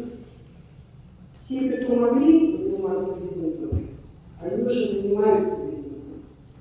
И те люди, которые здесь в Якутии осуществляют свою деятельность, в этих экстремальных условиях, они это осуществляют не только ради рубля, а еще просто имеют высокую социальную ответственность. Поэтому еще раз, пожалуйста, я стараюсь об этом поднимать вопрос и просто призывать администрацию к тому, чтобы относиться к нашему бизнесу с уважением. И далее, Василий Петрович мне как раз говорил, что около 10 тысяч, по-моему, жалоб в прокуратуру или Москва. А ведь на самом деле где-то процентов 70 этих жалоб можно было бы избежать, если начинать планировать вообще работу с учетом того, что и как и население, так и бизнес, они живут сегодня. Люди живут сегодня, на этих убитых дорогах ломают машины сегодня. Бизнес, еще не оправившись от короны, испытывает сейчас такую нагрузку из-за этих перекрытий дорог, из-за этих некачественных дорог, что буквально уже напряжение. И если делают дорогу, то надо заранее продумывать объездные пути. Вот сегодня здесь была видеоролик, но не вся информация, у меня на самом деле есть видеосъемка, объездная дорога официально. Вот мы знаем, что Чернышевского, там у нас Тимирязева, есть Чайкина, Костелло, да, и даже вот официальная объездная дорога с Тимирязева по Лизе Чайкина на Крупскую, там 5 ям и висят таблички объезд. Василий Петрович, почему нельзя заранее пустить туда грейдер и откачку воды? Ну вот уже сколько раз мы об этом говорим, и, как говорится, его сменили там. Хотя, хочу сказать спасибо, что наконец-таки вчера пустили единицу, маршрут красиво с января. Потерял уже столько работников, которые даже на собеседование не приезжали, не только я и мои коллеги. Они, да, перебивайте хорошо, Вот, минуточку. Вас, это можно в следующее собрание, чтобы вместо вас другой человек был. Вы перебиваете людей. Пускай не перебивает, Просто вместо вас может быть другой человек. У меня именно... Человек хотел выступить, он просто ушел из-за того, что вы не дали ему выступить. Пожалуйста, поменяйте его в следующее собрание. Пусть будет человек, который будет слушать предпринимателей. Сядьте, пожалуйста, дайте я договорю, потом скажите. Это, кстати, тоже предприниматель, если что. Да, Здесь весь координационный совет. Это не повестка дня, это что-то другое. Сядь. Рты затыкает, не надо. Рты затыкать людям, хорошо? Человек пришел обсуждать свои проблемы, принимать, и вы ему ни одного слова не дали, потому что это не повестка, это другое. 30% вопросов ЖКХ были вообще. Вы могли между собой это обсудить. А предпринимательский вопрос вообще оставить. Я сейчас озвучиваю вопрос, который касается всего Чернышевского. На каком основании вы меня перебиваете? Я человеку обратился к вам. Поэтому у меня просьба, чтобы перед тем, по идее, почему мы и просим именно нашего содействия, нашего участия в обсуждении этих проектов, чтобы заранее, вот эти подрядчики, водоканал, у них была большая претензия, вы планировали эту работу по Чернышевского 2 года. План было закрыть сразу же. Хорошо, вы не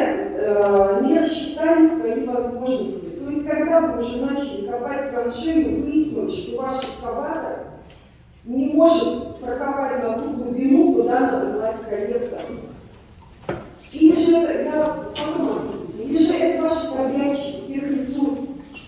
Вы как-то с них спрашиваете, контролируете их работу? Или, может быть, нам начать расставить свои права в том плане, чтобы вы нам компенсировали вот эти убытки? Здесь конкретно сидит ТП Макарова, магазин Лихуе, которое в ноябре закрыли, обещали открыть 25 декабря, открыли только 15 марта. У человека огромные объекты. Никто ей не дал ни компенсацию за газ, воду, тепло, свет. И это зимнее время, когда идет повышенное потребление этих коммунальных услуг. Она обращалась раз 5 в водоканал. Хотя бы вы дайте ей какую-то компенсацию. Мало того, что человек в Новый год претерпел убыток сильнейший, она еще не может добиться компенсации. Поэтому я призываю к тому, чтобы, иначе как-то это обозначить, чтобы подрядчики несли материальную ответственность за нарушение сроков проведения работы. Тогда мы уже будем говорить на равных. Сейчас мы в позиции жертвы. Я считаю, что ответственность должна быть обоюдная. Далее, Антон Анатольевич, мы с вами проводили, большое спасибо за очередные совещания, которые вы проводите с нами по вопросу ремонта Чернышевского. У нас было 21 апреля совещание, протокола так и нет, где многие предприниматели озвучили те вопросы, которые я поднимаю сейчас. То есть обеспечить периодическую откачку и кредитирование, Василий Петрович, объездных дорог, которые не альтернативные, а которые единственно возможные по Чернышевского. Там не только предпринимательство, там и население тоже живет. Провести качественную засыпку пройденных участков дорог. Пройденных участков, то есть прошли, засыпали личным песком, который вывел ветер, там машину невозможно проехать. В-третьих, водоканал, вы обещали еще 20 апреля, что пойдете навстречу друг другу от кругового движения. В итоге сейчас работы ведутся возле торгового центра «Азия». От кругового движения прорыта огромная, там 70 сантиметров, где машины опять-таки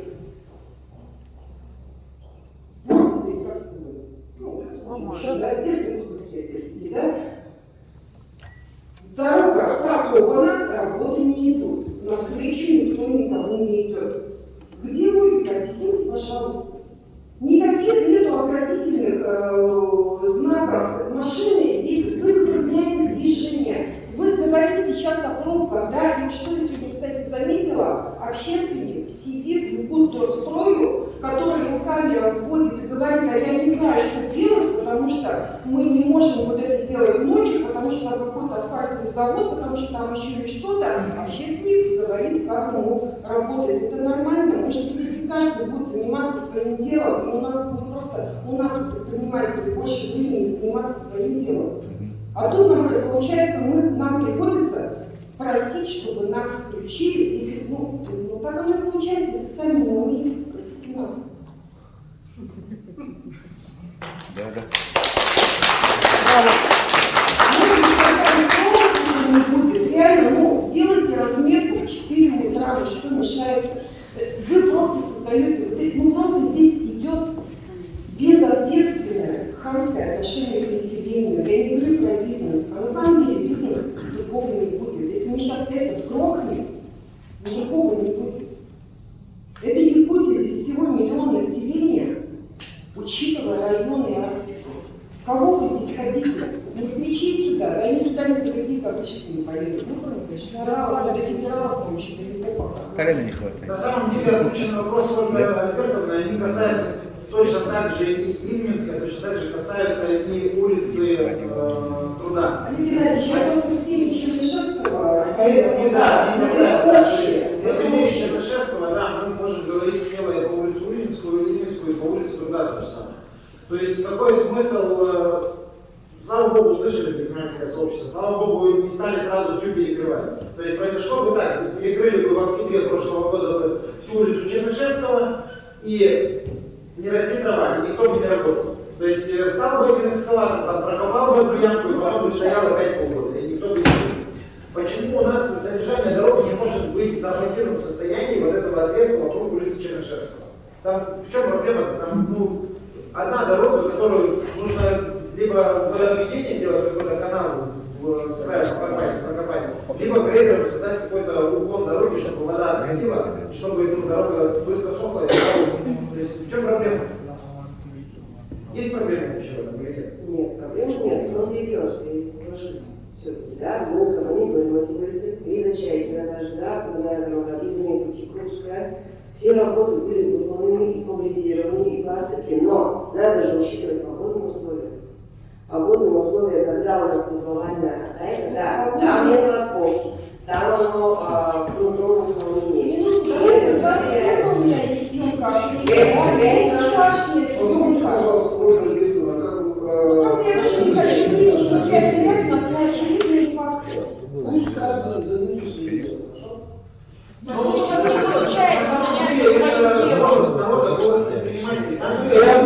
Там невозможно пройти.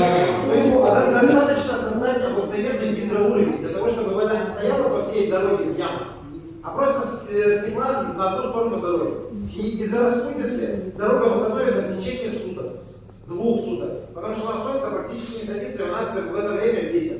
Та влага, которая будет в дороге, она просто будет вынесена, и дорога будет стоять. И это не сделать не один раз в год, а делать раз в неделю хотя бы.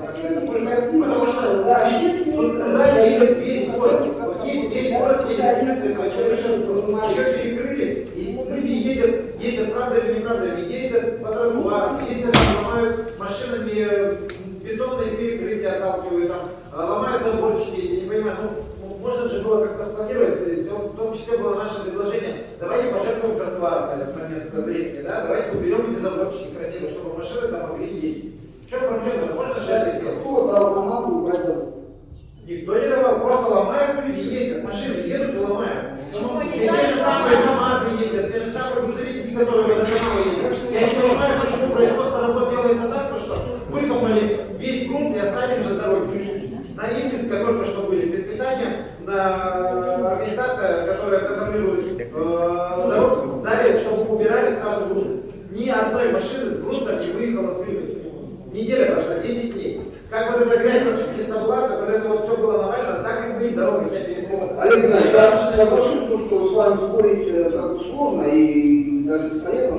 Ну, потому что при организации работ по Чернышевскому, да, при любом перекрытии делается проект организации дорожного движения. Но они не выполняются. Они не выполняются. Нам до сих пор, нам с октября не предоставили этот план организации работы со сроками. С октября не предоставили. Мы с октября каждую неделю просим, дайте нам план организации работы. Дайте нам план организации работы. Кто нам? Да, по Чернышевскому. Нам дали? Нам не дали. Нам дали? У нас есть этот план? Нам дали? Нет. У нас план есть организация работы. Организация работы с октября. По Чернышевскому. Правильно она говорит, что нам уже самим нужно идти, садиться за бульдозер или за грейдер и своих работников с лопатами. Девушка, задайте вопрос, пожалуйста. ИП Гусева Анастасия Викторовна, предприниматель с улицы Чернышевского. Я лично нахожусь в перекрытии с ноября месяца, это с отрезка Чернышевского 1-3. Я сама лично наблюдала так, как работают два работника с водоканала, да?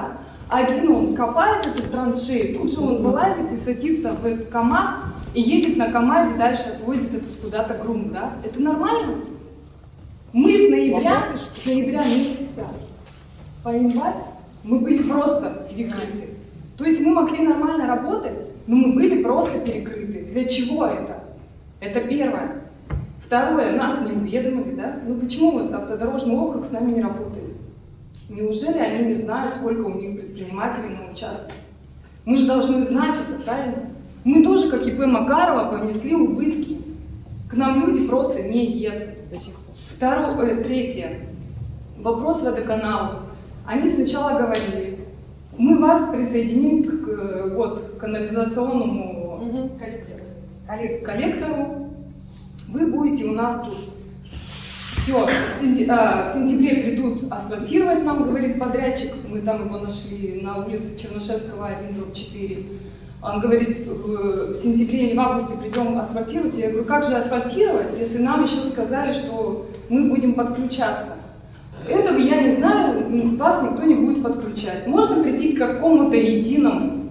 Будут нас подключать, не будут. Когда нас будут подключать, что нам надо для этого? Мы же не просто себе несем убытки, хотя бы присоедините нас к этому вот канализационному коллектору. Вас не подсоединят. Но в тех условиях Сделано, чтобы присоединились же, правильно? А и водоканал об этом уведомлен. Почему делать? Сказали в мае обратиться, но нам говорят, кто есть. Что внесены изменения в проект по устройству дополнительных колодцев, которые нам осуществить. Именно с такой мотивировкой произошло задержка и перенесение срока. Добрый день. Я вот слушал, да, как будто мы для себя что-то делаем. Я первый раз в таких совещаниях. Мы всю зиму, наши, как говорится, специально обученные люди, там ответственные, работали на Чернышевского. Всегда предпринимателям шли на встречу. Практически мы Чернышевского не закрывали. А с двух сторон, из-за этого выходили из двух сторон, все равно проезды были. Это во-первых. Во-вторых, то, что вы хотите, чтобы там всем водоканалам пришли, чтобы копали. Там свои тоже нюансы есть. С двух сторон, давайте я не перебивал вас. Да? Вот, с двух сторон, чтобы идти, это надо другие подрядчики, и там же тоже перекрывать надо. Вам это не лучше? Так вы уже перекрыли, Насчет срока 1 сентября мы должны дойти до кольцевой развязки Чернышевского и Петровского тракта. Мы дойдем, у нас есть. Давайте. И по-другому. По большому счету мы идем там по графику. Мы наверстали, а то, что там два экскаватора работают, это специфика такая. А то, что там подсыпать будем, это однозначно будем подсыпать вовремя. Сразу звоните. У нас там технадзор прикрепленный есть. Он с нами встречался и не раз. И каждую неделю. Первый раз слышу, чтобы с нами кто-то встречался. Я ни разу не присутствовала. У меня вопрос к вам единственный. Нас присоединят к этому коллектору? Теперь этот вопрос. Мы, как знаете, улица Матросова строится вагоном вообще. Вот оттуда начиная планируем в этом году в сентябре запускать это. Ну, типа, раньше времени хотим запускать и запускать. А вот в те условия мы всем вам, и тогда я передавал, мы в середине мая, сейчас начнем тех условий. И мы, согласно, вот, как Владимир Владимирович говорил, плотно делали для того, чтобы не нарушать сделанные дорогу, делали колодцы подключения, линии подключения. И вот этот колодца будет подключать. Все те, кто, тем более Йопия, этот колодец знает, от основной дороги мы уже сделали, и вот тут уже пошло подорожание проекта. Мы к этим колодцам квартально будем подключать. Не так, как предпринимательница ваша Товарухина сейчас говорит, мне вот туда надо, и все. Вот мы с ней судимся. Да, пока асфальт не положили, вы нас подключите, да? Асфальт, вы нам будете выдавать условия, как бомбить этот асфальт, что ли? Асфальт положен. После этого мы можем, для того, чтобы асфальт не делать, колодец поставили на стороне. Около, на территории Йопии. Сейчас можно смело сказать, что все будут подключены, желающие будут подключены. Технологические возможности будут? Подключены будут, есть закон технологического присоединения. Акт раздела границ, вот если ЕПИ, вот сами будете делать. Да, вот 10 метров, наверное, есть у вас. Но они через дорогу, с той стороны дороги будет находиться, или через уже будет дорогу вести? Нет, за дорогой мы поставили колодцы подключения каждого квартала. То есть вот напротив ее вот задает вопрос, там будет возможность подключения. Да, вот эти колодцы построены. Вопрос будет, планируется 4-полоска расширения. Откуда вы ее возьмете? Там все вот по левой стороне предприниматели, физлица, которые все собственники. Откуда вы 4-ю полосу? Это вопрос, это учли в национальном детском проекте домам ставили вот. То есть, что вы не национальный подснос, что ли? Как вопрос?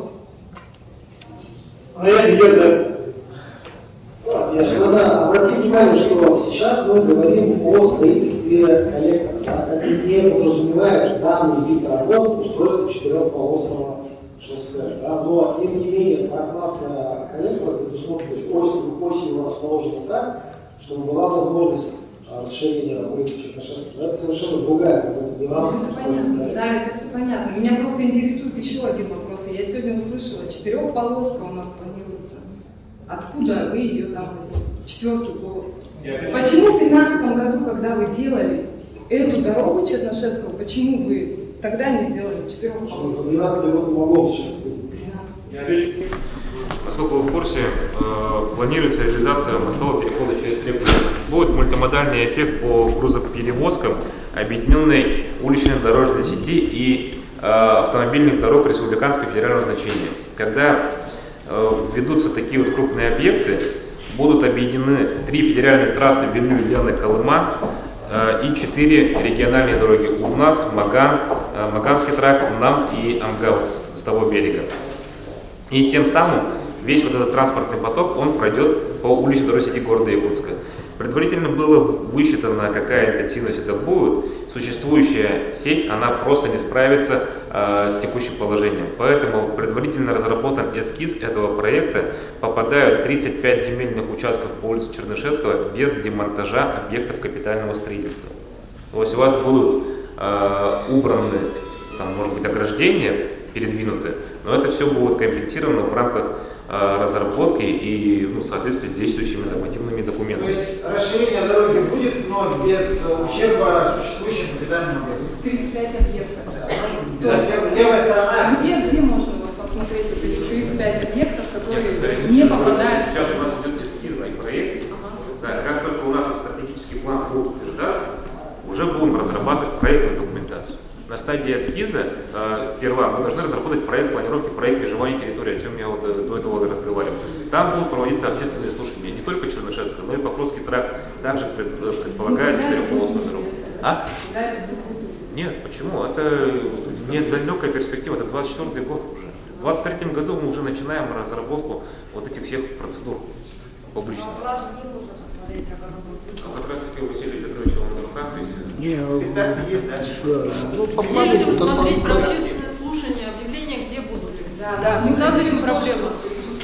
Я не силен в этих моментах, но они, как я узнаю, публикуют в газетах и потом вот в малом зале, в большом зале. Скажите, пожалуйста. Газета, которую мы обычно смотрим, ее никто не читает.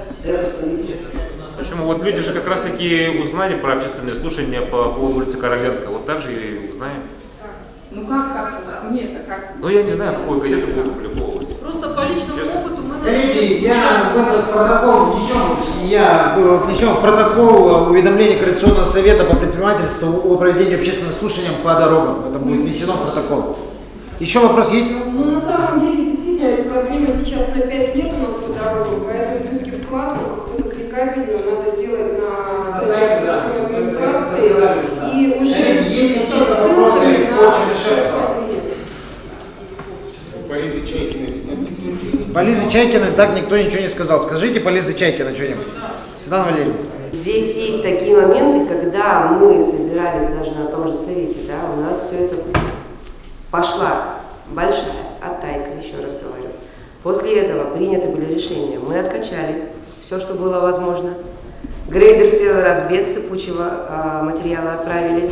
После этого, как только подсохло немного, отправили с сыпучим материалом. Так, у нас была Лиза Чайкина, Крупская и Гастелло без сыпучего, да, Александр Ильич? Да, сейчас Гастелло у нас будет тоже в работе. В любом случае мы эти объездные пути не бросим, они у нас на контроле, потому что мы понимаем, что Чернышевского закрыто. И мы в любом случае будем поддерживать более-менее нормативное состояние. Более-менее. Но тем не менее, того, что там не проводилась работа, говорить не надо. К сожалению, это неправда, потому что сама лично там проезжала и сама там была. То есть подъездные пути, они делались по возможности. Я говорю, ну там, конечно, если хотим получить какой-то прямо конкретный результат, нужно комплекс работ, и воду отвести, и сделать какое-то, твердое покрытие, да, то есть у нас там должен быть комплекс работ. Пока превентивные меры такие, что отсыпка и грейдер будет ходить. Спасибо. Коллеги, всем тоже, пожалуйста, как просьба, что ли, снимайте фото, видео, не стесняйтесь. Вот едете, 3 секунды, включи телефон и снять состояние дороги. Делайте, пожалуйста, потому что говорить показательность совершенно другое. Потому что зачастую прямо отбираются горячие клиенты, кого не было уже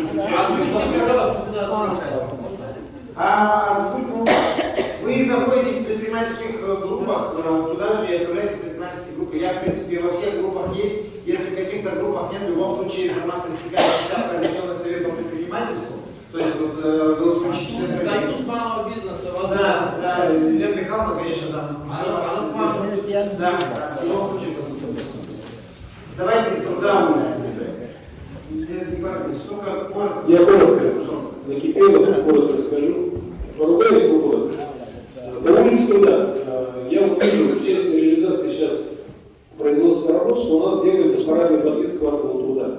То есть в целом мало кого интересует тот бизнес, который на улице находится, как организуется сейчас коммуникация, как работа предприятия организуется. Все просто взяли, закрыли. Техника присутствует, отсыпка дороги ведется, да, но обращу внимание, что была дорога, ширина дорожного полотна сокращена сейчас в 2 раза.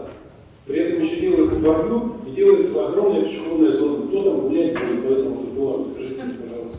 Это не проспект Ленина, это не центр города, но слепки будут ходить, чтобы молиться было удобно. Ну, то есть вот риторический вопрос. По части водоотведения выезжал глава города, проводили выездное совещание, обращал внимание. Высокая заболоченность. Опять же, сейчас выемку грунта произвели, там все затопило, потому что там болото. Там грунтовая вода со стороны ППК. Вот это одной лоток, который там положили. Какого-то полимерного какого-то состава, закрытого типа, не эксплуатируется, не обслуживается. Заявленность будет высокая. Улица Бестужева-Малинского в качестве примера. Вот говорят, чистят, пропаривают, там еще и колодцы есть. Здесь колодцев не наблюдаю я вообще. Соответственно, все это вложение средств в реконструкцию улицы труда, это наконец. Через год это все дело разорвет, потом заявится, я систему водоотведения там не увидел. Система организации взаимодействия, да? Хорошо, что у нас тут переулки, технопарк еще сидит. Перерыли на улицу полностью. Доступ к складу нам закрыли. Просто поясню, первоначально был Егор Афанасьевич Борисов, главой республики, заставили нас складские помещения с улицы Дзержинского убрать. Мы купили земельный участок, убрали это на вторую линию.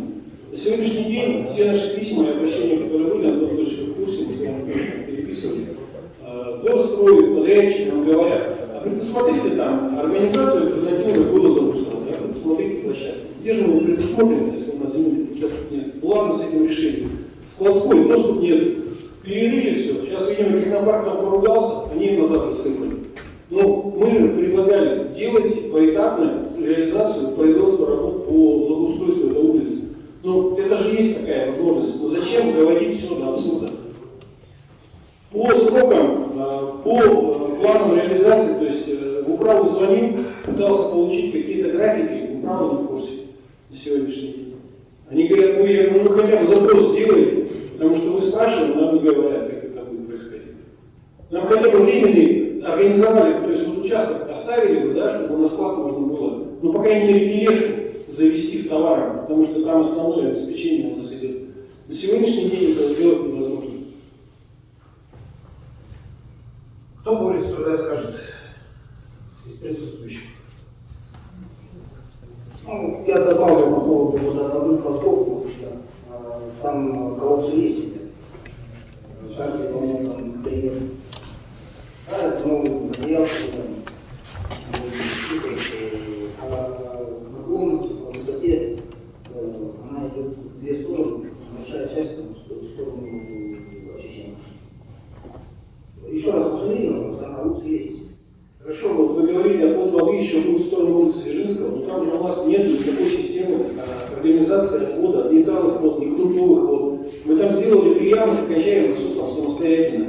С улицы Якутская, то, что накапливается, там все это топит, опять же насосом качает через нас, через пешеходный переход, под нашим торговым центром идет трасса. Все это идет напорная канализация, которая откачивает вот эти вот ливневые и грунтовые воды. На сегодняшний день половина улиц Труда, уклон будет в сторону Дзержинского, мы там болото получим, вы понимаете прекрасно. Ну, я вас уверяю, что этого будет вполне достаточно для того, чтобы там стояло болото. Если там не предусмотрено никаких инженерных сооружений там, или коммуникаций, которые позволяют эту воду убирать, там их не предусмотрено, да, то, соответственно, мы получим парадную улицу, которая будет сухая там, в течение, может быть, месяца в году, а дальше будут все те же самые проблемы. Все это дорожное покрытие, весь этот асфальт, в трубу потом разорвет это все.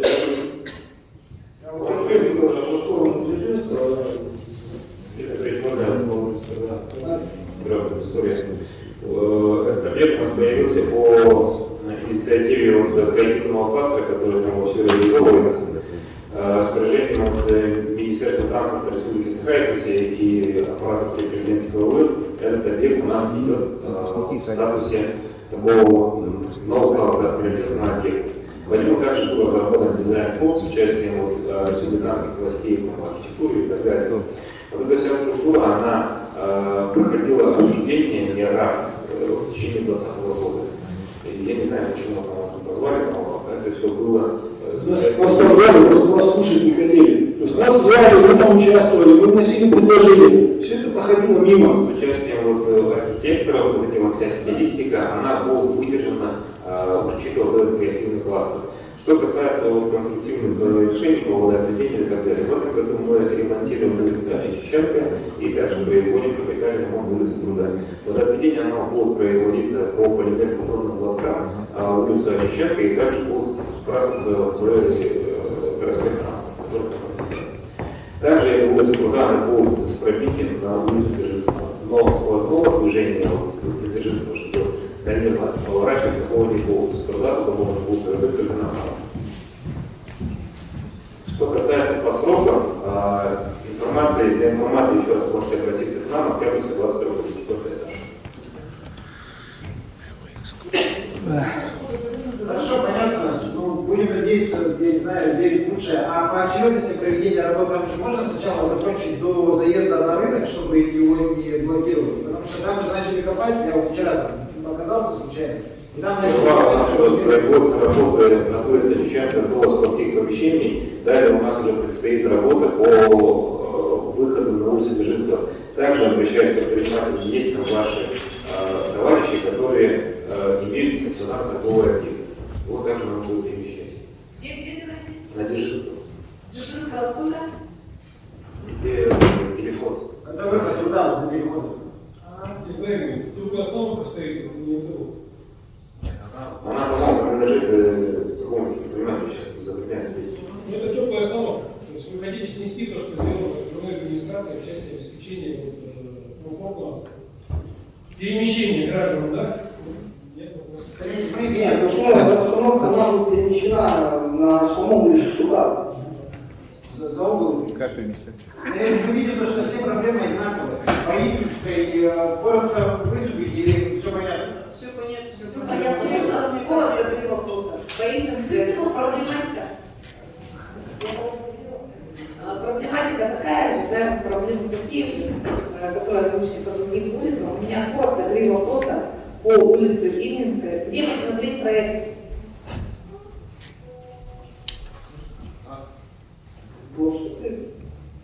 Вопрос первый, где посмотреть проект улицы Ивкинской? Вопрос полностью озвучен, отлично. Просто где проект увидеть? Улица Ивкинской. В электронной системе документооборота, да, заходите в любом браузере, выбираете способ закупки,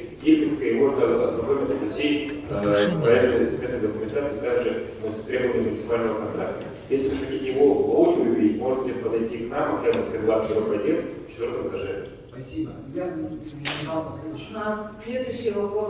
Вы сказали по другим улицам, что у вас синхронизирована работа с сетевыми организациями. В прошлом году на этой улице проводились работы УГС, «Сахараннефтегаз».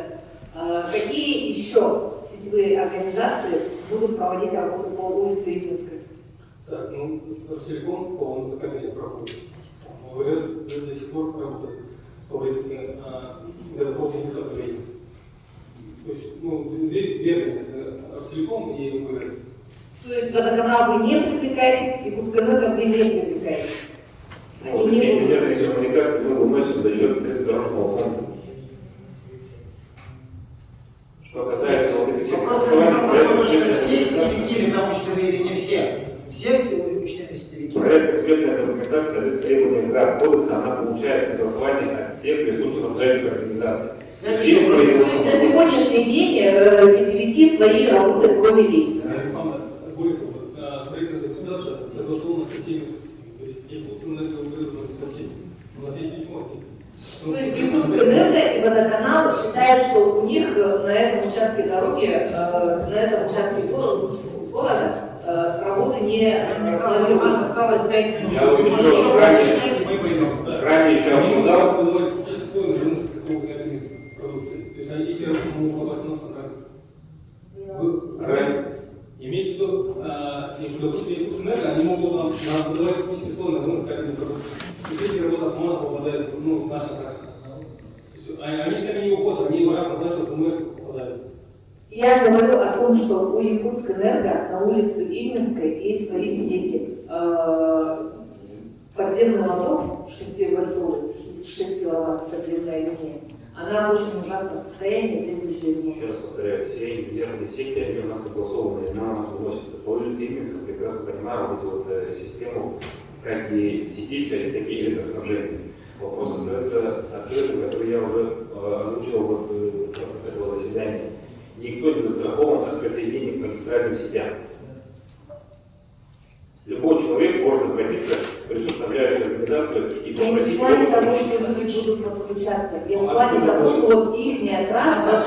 Елена Михайловна, все работы согласованы. То, что еще не проведено, будет проведено в ходе ремонтных работ. Они будут проводить ремонт? Сказали. Да, Серьезно, осталось 5 минут. Со всеми. То есть Якутскэнерго, водоканал, УПС со всеми согласованы. То есть все эти работы туда попали, поэтому не согласовали. А так мы не согласовали. Ну, то есть до того, как ляжет асфальт, они свои сети приведут в порядок. Да. Все, спасибо. И последний вопрос по Ильинске. Ремонт альтернативных улиц. Сейчас дорога открыта, но рано там делают лотки. Но рано или поздно придет процесс полного перекрытия. Как вы готовите альтернативные улицы? И какие? Ильинский тракт.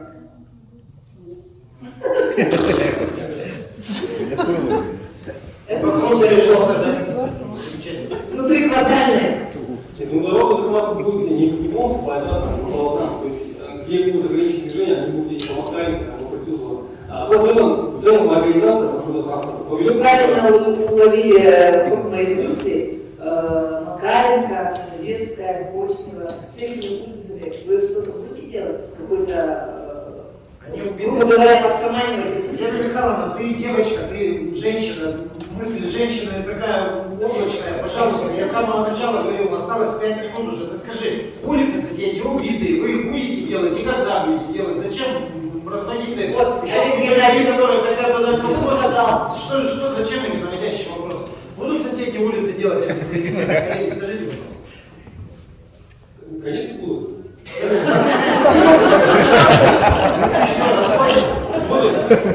Когда будут? И еще тогда предложение, если вы будете делать ремонт соседних улиц, делайте, пожалуйста, их с умом. Вот даже мне девочки понятно, что градирование луж это не совсем правильный принцип работы. Это освоение средств, которые могут пропасть. Это надо. От какого градирования лучше? Давайте, задавайте вопрос. Будьте добры, ситуация у нас, во-первых, пруда. Вы сказали, что там ее будут переносить на саму пруда, но там она муниципальная.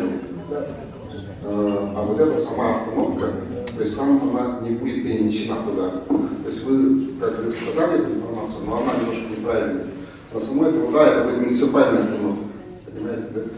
А вот эта сама действующая теплоавтобус на столичном рынке, она куда будет перенесена и когда, самое главное, что планировать. Потому что сегодня много поднимали вопросов по планированию, и вот хотелось бы узнать эти планы. Ну, план года до октября, ближе к октябрю. Перенос будет ближе к октябрю. Я не поняла. И То куда? есть вы убираете человека, чтобы поставить туда муниципального остановку?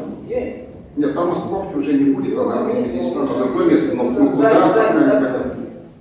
Займ теплоустановки. Ну это технограмма. Технограмма.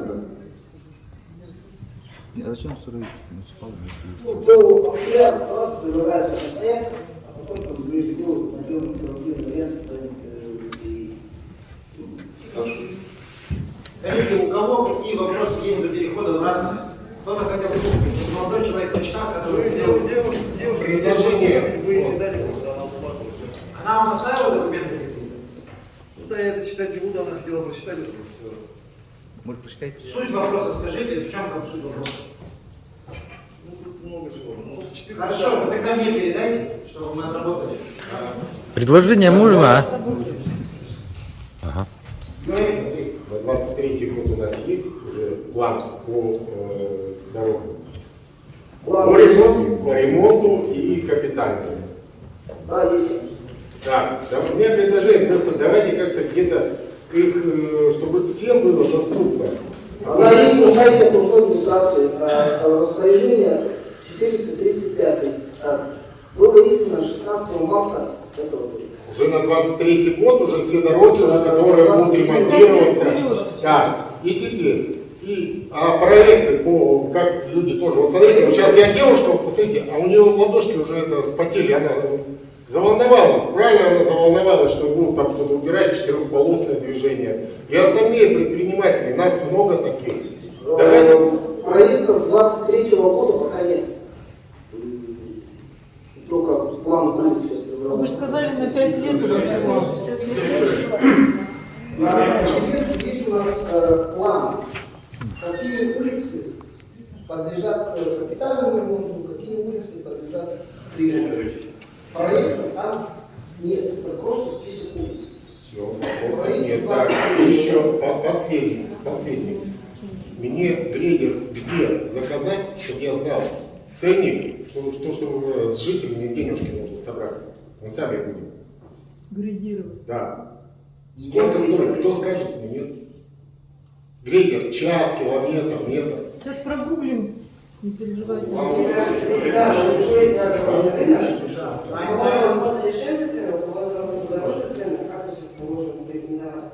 Вот есть, я знаю, это будет это что? Опять же, вам надо на него выходить. Ну, давайте, если вы собираетесь это сделать. Час, метр, километр. Мне у каждого задача по созданию контура и наклона. Предложение Верховному Совету, да, дело в том, что все сидящие, особенно чиновники, забыли один регламент. В 2018, 2020, 2019 городская администрация была оштрафована за это. А регламент простой. Предлагаю, чтобы чиновники знали, они обязаны, то, что сейчас говорили, размещать. И это ваша прямая обязанность, она есть в прокуратуре следовательницы. Поэтому прошу в данной ситуации представление так прокуратуры города и Иркутской республики, чтобы они это отслеживали. Я знаю, какой-то возьмешь штраф там, от 500 до 6 тысяч рублей. Так что, извините, но мне надоело слушать вас 4 часа. О том, что вы должны были представить все эти планы заранее. Я имею в виду для населения, на своих сайтах, Иркутская РЭП, у вас там такое предписание. Понятно, спасибо. Коллеги, давайте закругляться. Есть какие-то вопросы, пожелания, какие-то жалобы, какие-то вопросы. Давайте еще. Есть 1 минута, буквально послушаем, потому что есть и переходим к суток не хватит нам здесь сидеть. Колосов Сергей Викторович, университет директор ККД. Вопрос по поводу улицы Чернышевского. Возможно ли организация маршрута номер 1 по открытой части улицы Чернышевского? Потому что на сегодняшний день ситуация такова, что автобус двигается только по улице Автодорожной, поскольку у нас там есть магазины. Наши работники для выполнения своих служебных обязанностей добираются до туда пешком. Это очень большая проблема, потому что улица Матросова и улица Лиза Чайкина находятся в подъезде. И люди идут через частный сектор. Да, Ольга Альбертовна занимается этим вопросом, она как традиционно света куратор всего процесса. Вчера мы решили. Антон Анатольевич, могу я еще один вопрос протокол поставить? Ольга Альбертовна, пустили вчера. Вчера единичку пустили, но у нас осталось от Силаковского до Гастелла и до проспекта Ленина, вот эта часть, там жилой сектор, и дальше бизнес, там вообще нет никакого маршрута. Антон Анатольевич, Василий Петрович, вот этот вот. Откуда у вас надо поехать? Кстати, я 21 апреля об этом говорила в протоколе. Василий Петрович, где Кулаковского, Чернышевского и проспект Ленина, вот эта часть, вот эта площадь, она вообще без... Ольга Альбертовна, давайте мы внесем это, хорошо. По маршруту номер 1 услышали, запустили вчера маршрут. У вас еще какой-то вопрос есть? С автодорожки?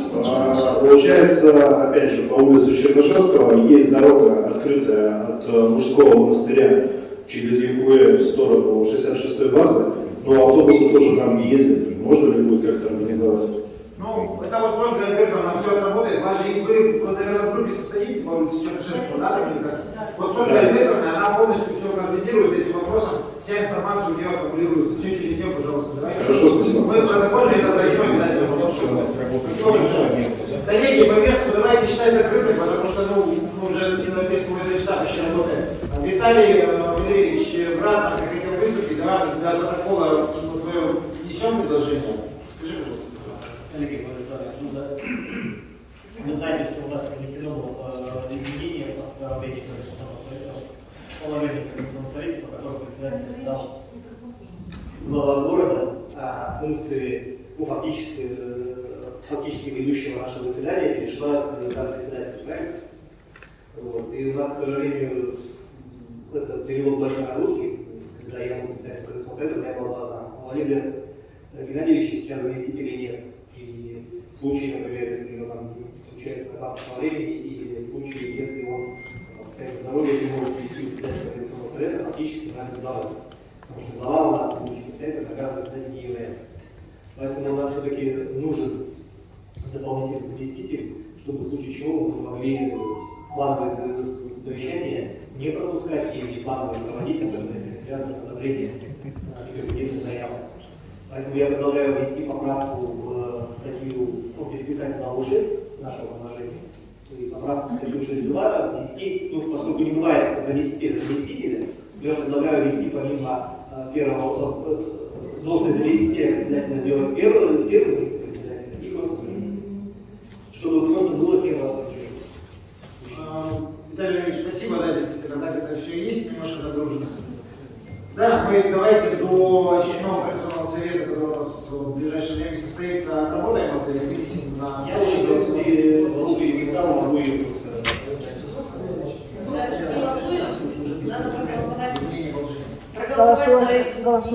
Давайте мы внес, голосуем за.